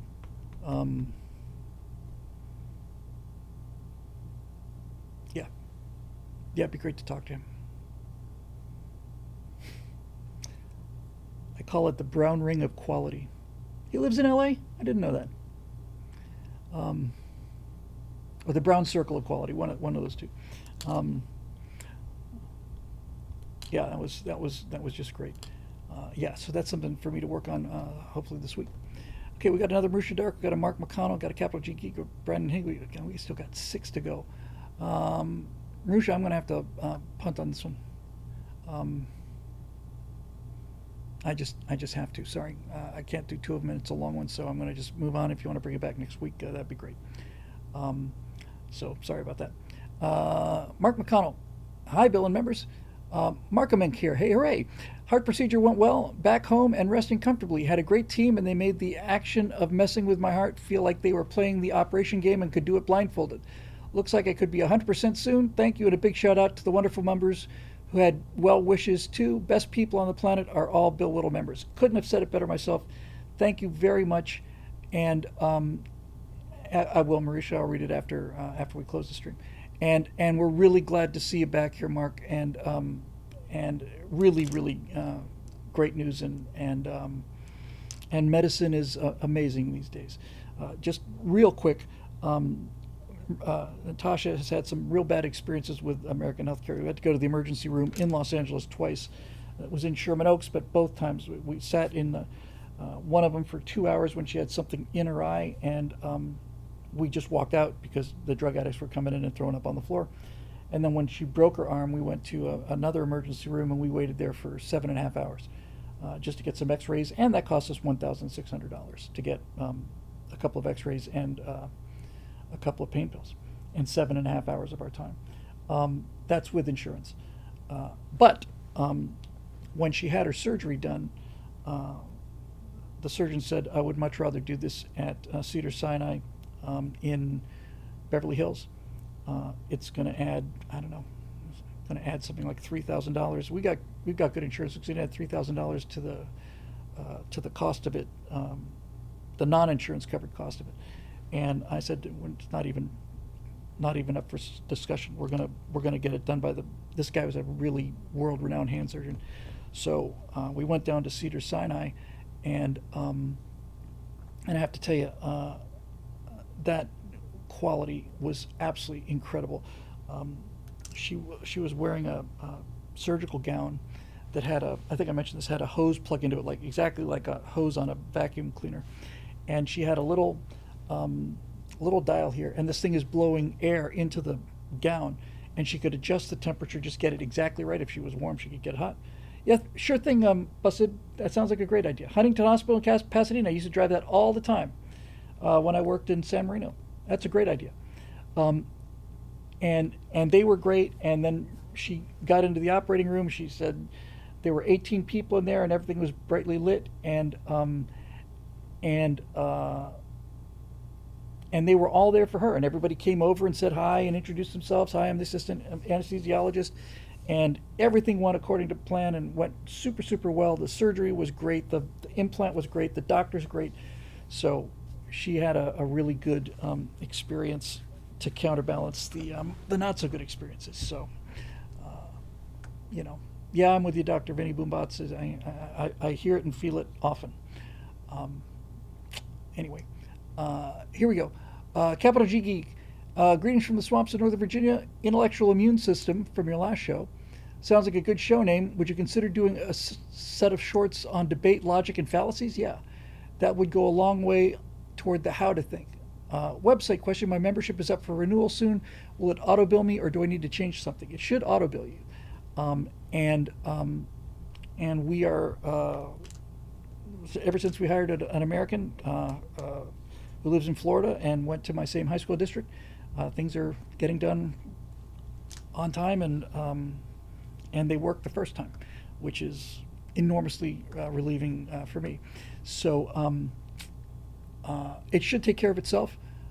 If it doesn't, the new sign-up stuff is working real smoothly. In fact, it should have the integration with the our MailChimp mailing list is the last thing we're integrating, and that should happen by today or tomorrow, I think. So, yeah. And I do want to do a bunch of short little things like that. The 2-minute tutorials, I think, is a good idea. I don't know if I mentioned one of them would be how to handle a traffic stop.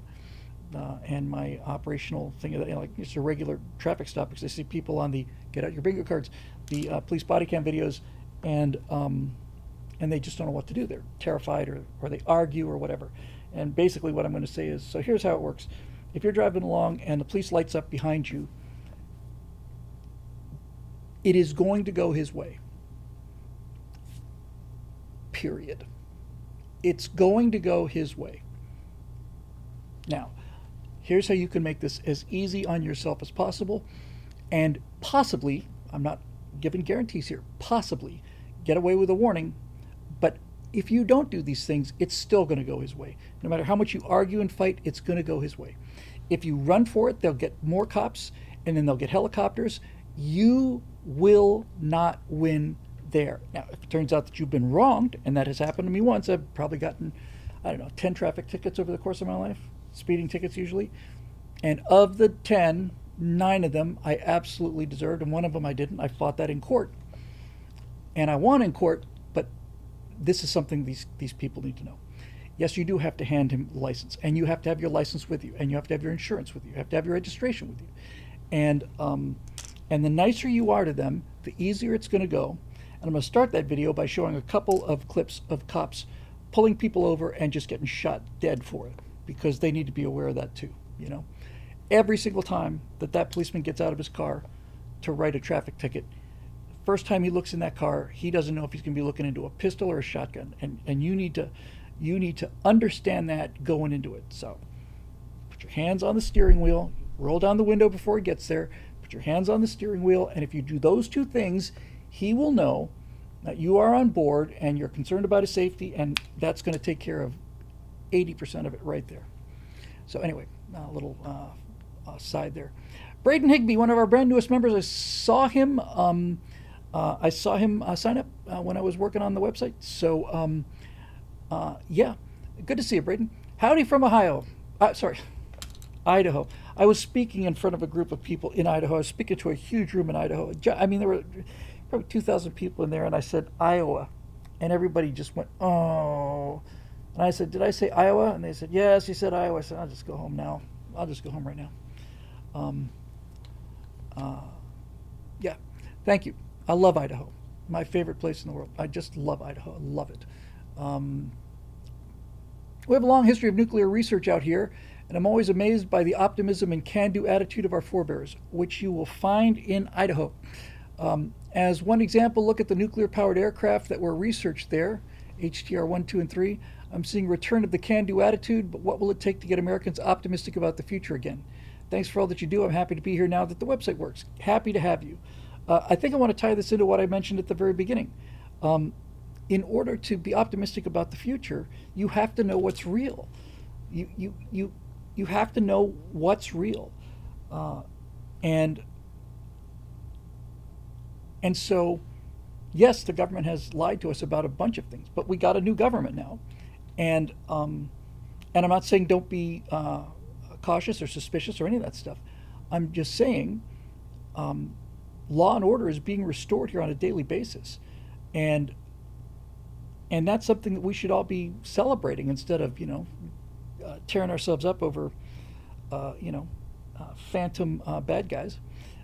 We should be celebrating this. And just at the moment when all our dreams are coming true, we are treating this government like the last government, and it doesn't make sense to me.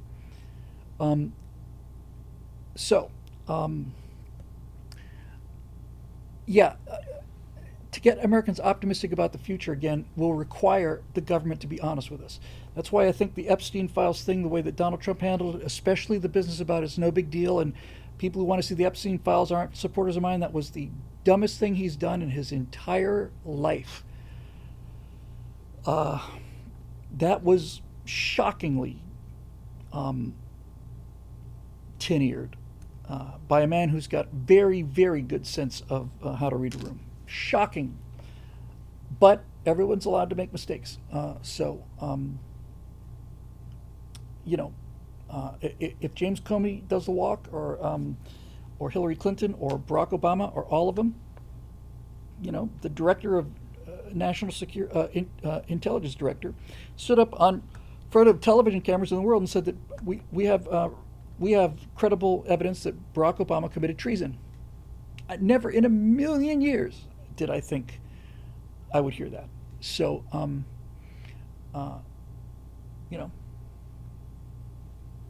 it's great. So now it has to kind of trickle down and trickle up as well. John Ogilvy says, during the 2020, I remember feeling incredibly optimistic seeing Bob and Doug fly to the ISS on Falcon 9. Yeah.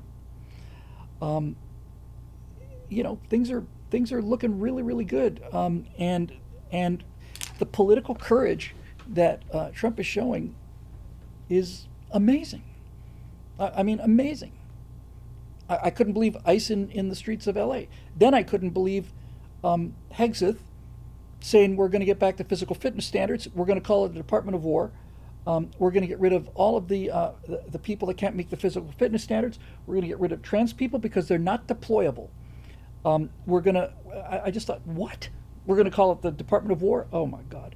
And then, yeah, we're going to send the troops into Portland and we're going to arrest these lawless, jackbooted man baby fascists.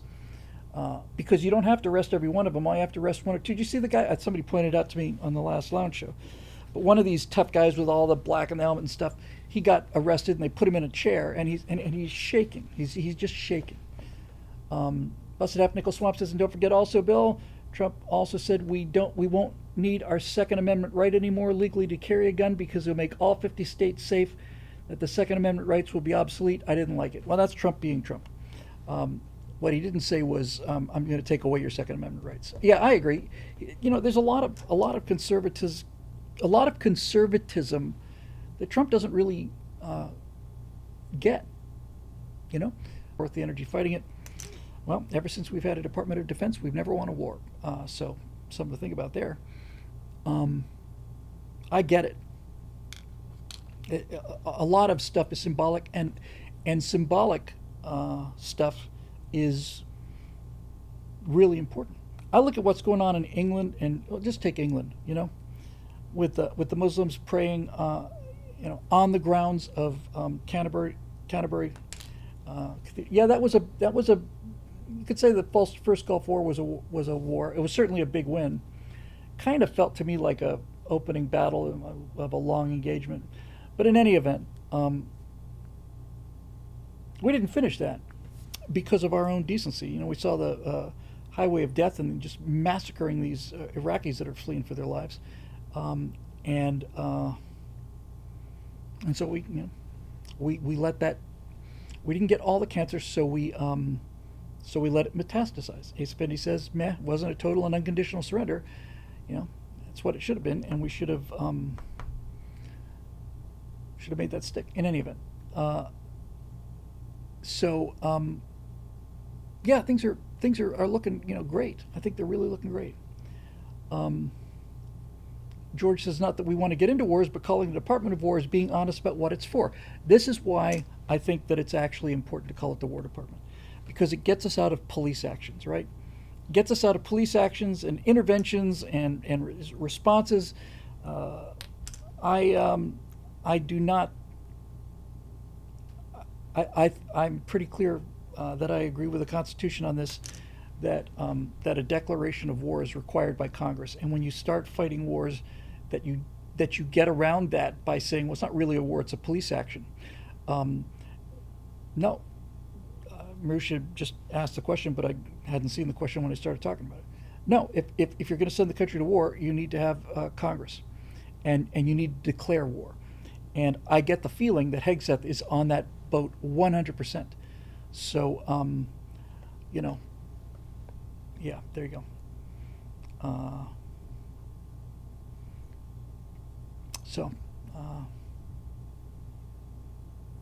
Okay. Anyway,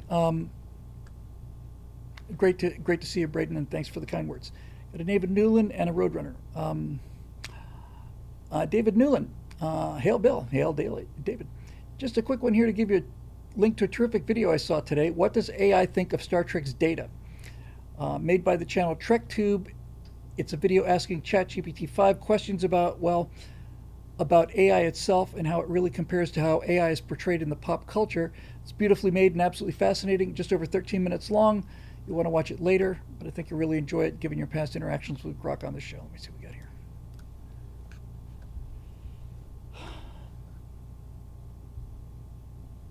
I'm a real AI and Hollywood has been lying about me for years. So it sounds very interesting.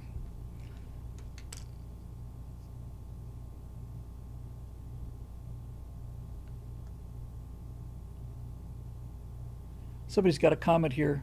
It's a beautiful paradox. I need to be fluent enough to successfully argue that I don't understand what I'm saying. That's Gemini AI. Man, I love that original show. I love it so much. It was so optimistic and so, fun. It was just fun. and all of those times, with Kirk and Spock and McCoy, and just, um,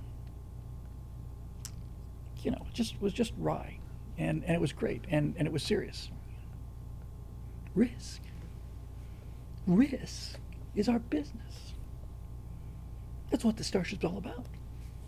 That's why we're aboard her. Greatest lines ever written. Yeah, I'm looking forward to looking at it.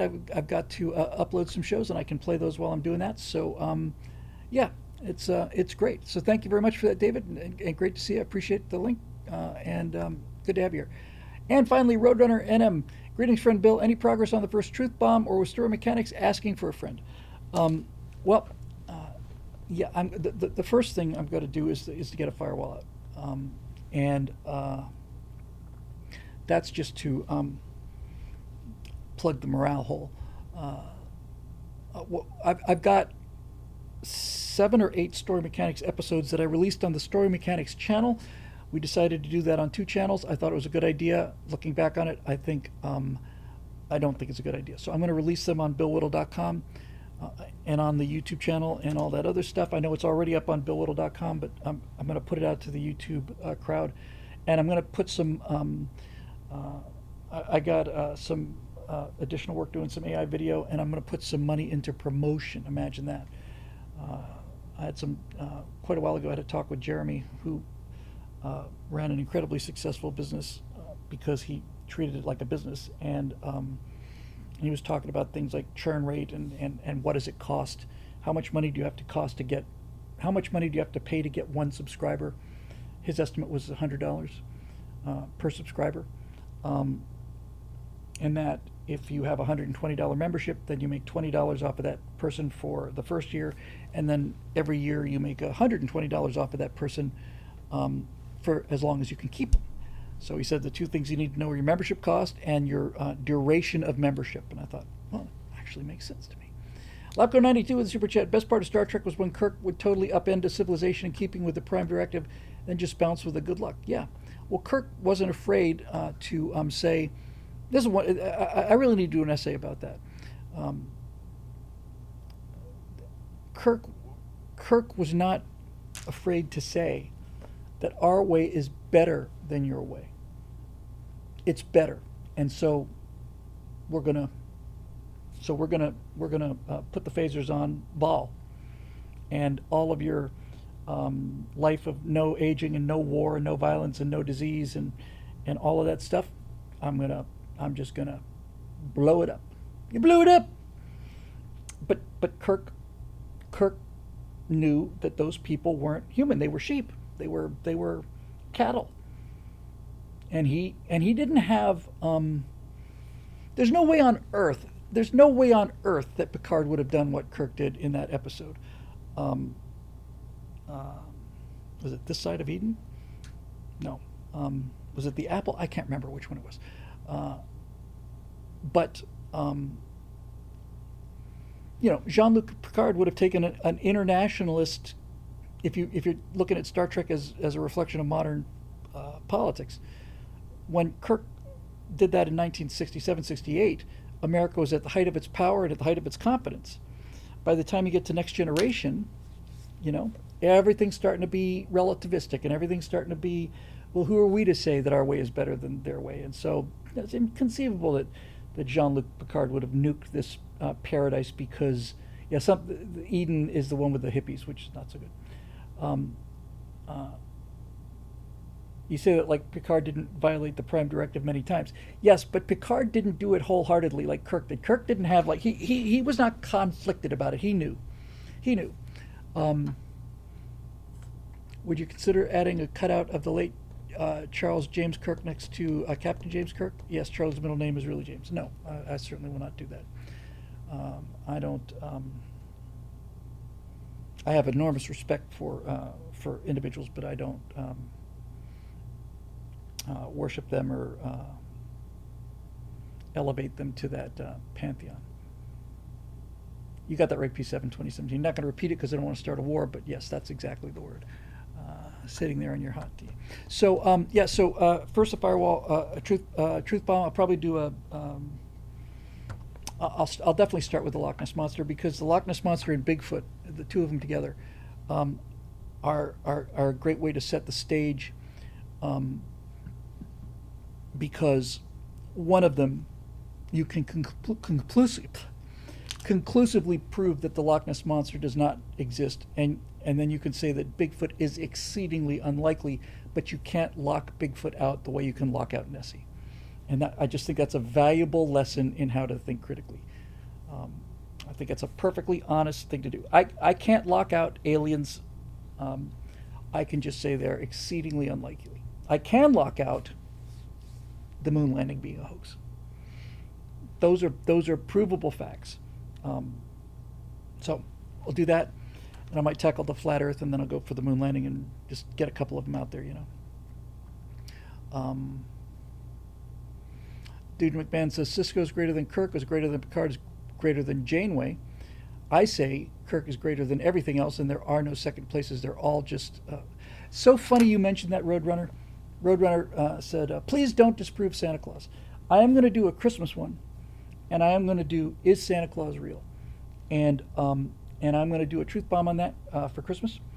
And I am going to show beyond a shadow of a doubt that Santa Claus is real.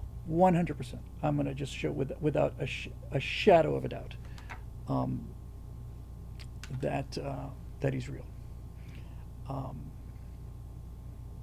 Because how do you explain the missing cookies and who drank the milk? I mean, your parents are asleep, your doors are locked, nobody can come in. The only way to get in is through the chimney, and in order to do that, you have to have the magic dust. And how many people would have to be in on it? He shows up on radar. NATO tracks him with radar every year. I was telling Natasha about this on the drive back. Where did the presents come from? Right. All of that stuff. There's just no other explanation. In Bermuda, and I'll probably include this.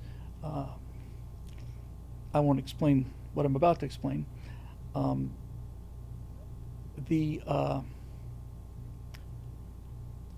It's a small island. It's only 20 miles long, and it's very narrow.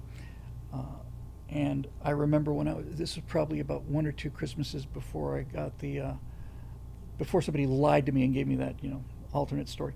But I remember on the radio or on the TV station, they said it was about 8 o'clock at night or something, 7:30, 8 o'clock at night, and the news said we've gotten word that Santa's sled is actually circling the island right now, and if you're able to see the ocean, and just about everybody could, you can go out and look see if you can spot the sleigh. And a guy had taken a private airplane and put a big red light in the window facing the island, and went all the way around the island, and just had this red light out there for Rudolph. Turned off his navigation lights and his strobes and everything. Magic. Proof positive. So yeah, that was cool. Oh, that's cool. But Bill, how would you get all those people to be in on covering up Santa Claus? Well, it's just evidence, man. You got conclusive evidence. How else could you explain it? So, anyway, hey, guess what? That's the end of the questions, which means I can start getting ready to pack up. Coffee Shinato says Santa's look is largely a Coca-Cola invention. Yes, but the reason that his look stuck is because they got it right. By the way, interesting to know, this was one of the first things I learned about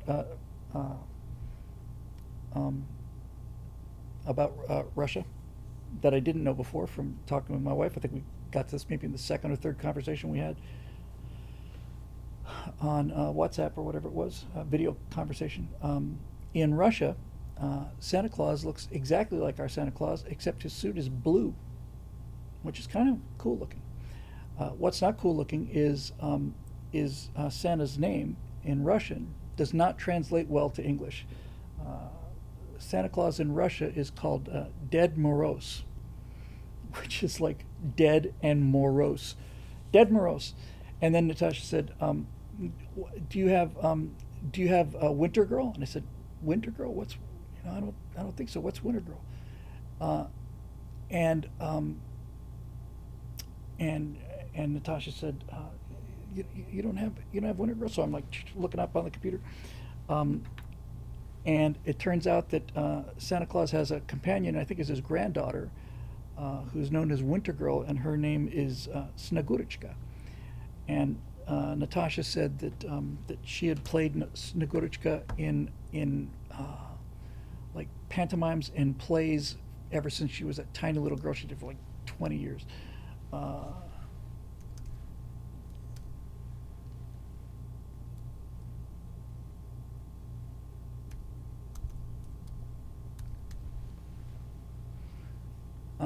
so yeah, here's I'll drop an image of Snegurочка uh, into the chat here. Let me find a one that I like. Uh,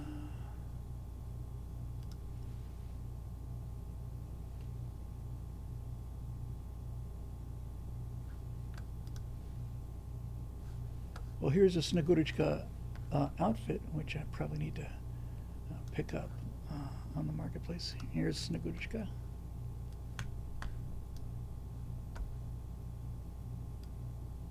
There's much about Russian culture that is superior to our culture.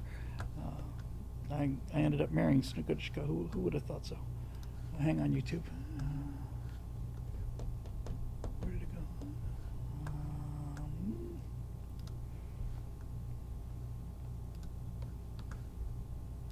One moment, please.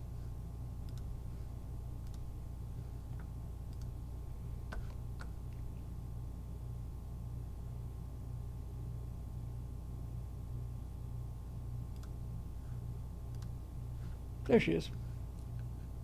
That's Winter Girl.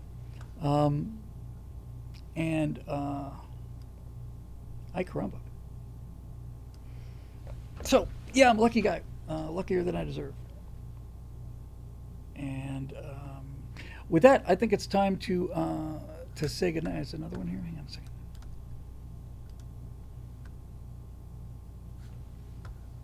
That's a little fuzzy. Oh, here we go. Here's Dead Morose and Snegurочка.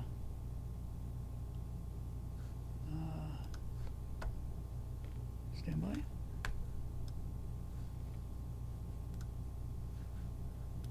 Hang on. Come on. It's probably not worth it. Yeah, it is worth it. Hang on a second. Oh, it's wrong file typing. Hold on.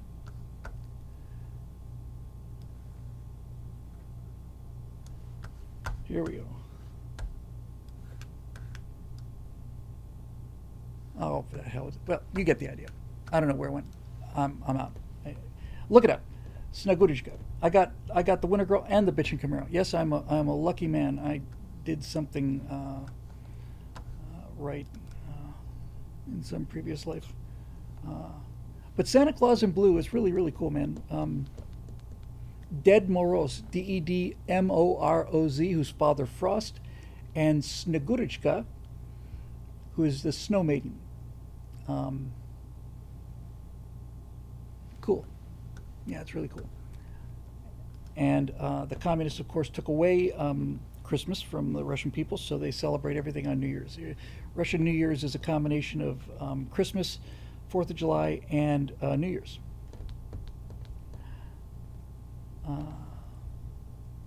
You busted up. Nickel Swamp says, "Hey, but what do you call a double cheeseburger in London?"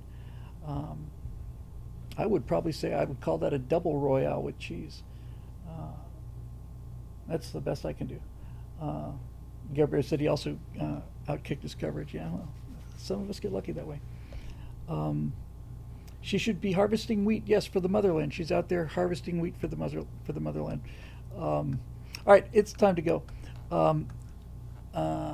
This show is made possible by the members at BillWhittle.com who keep the lights going, and like I said, we're trying to increase that family. So that's what we're working on, but we're very grateful for our members who've stuck with us through thick and thin. Marusha says, my new laptop came in this weekend. Might be able to help you edit some video stuff on a trial basis if you're interested. Yeah, the problem is these files, moving them around, but I appreciate the effort, and I definitely owe you a video call, so we can hopefully get on that. But until then, that'll do it for this show, and we're grateful for all of you stuck with us here. And we will be back on Thursday. Go away. For your Stratosphere Lounge. Okay?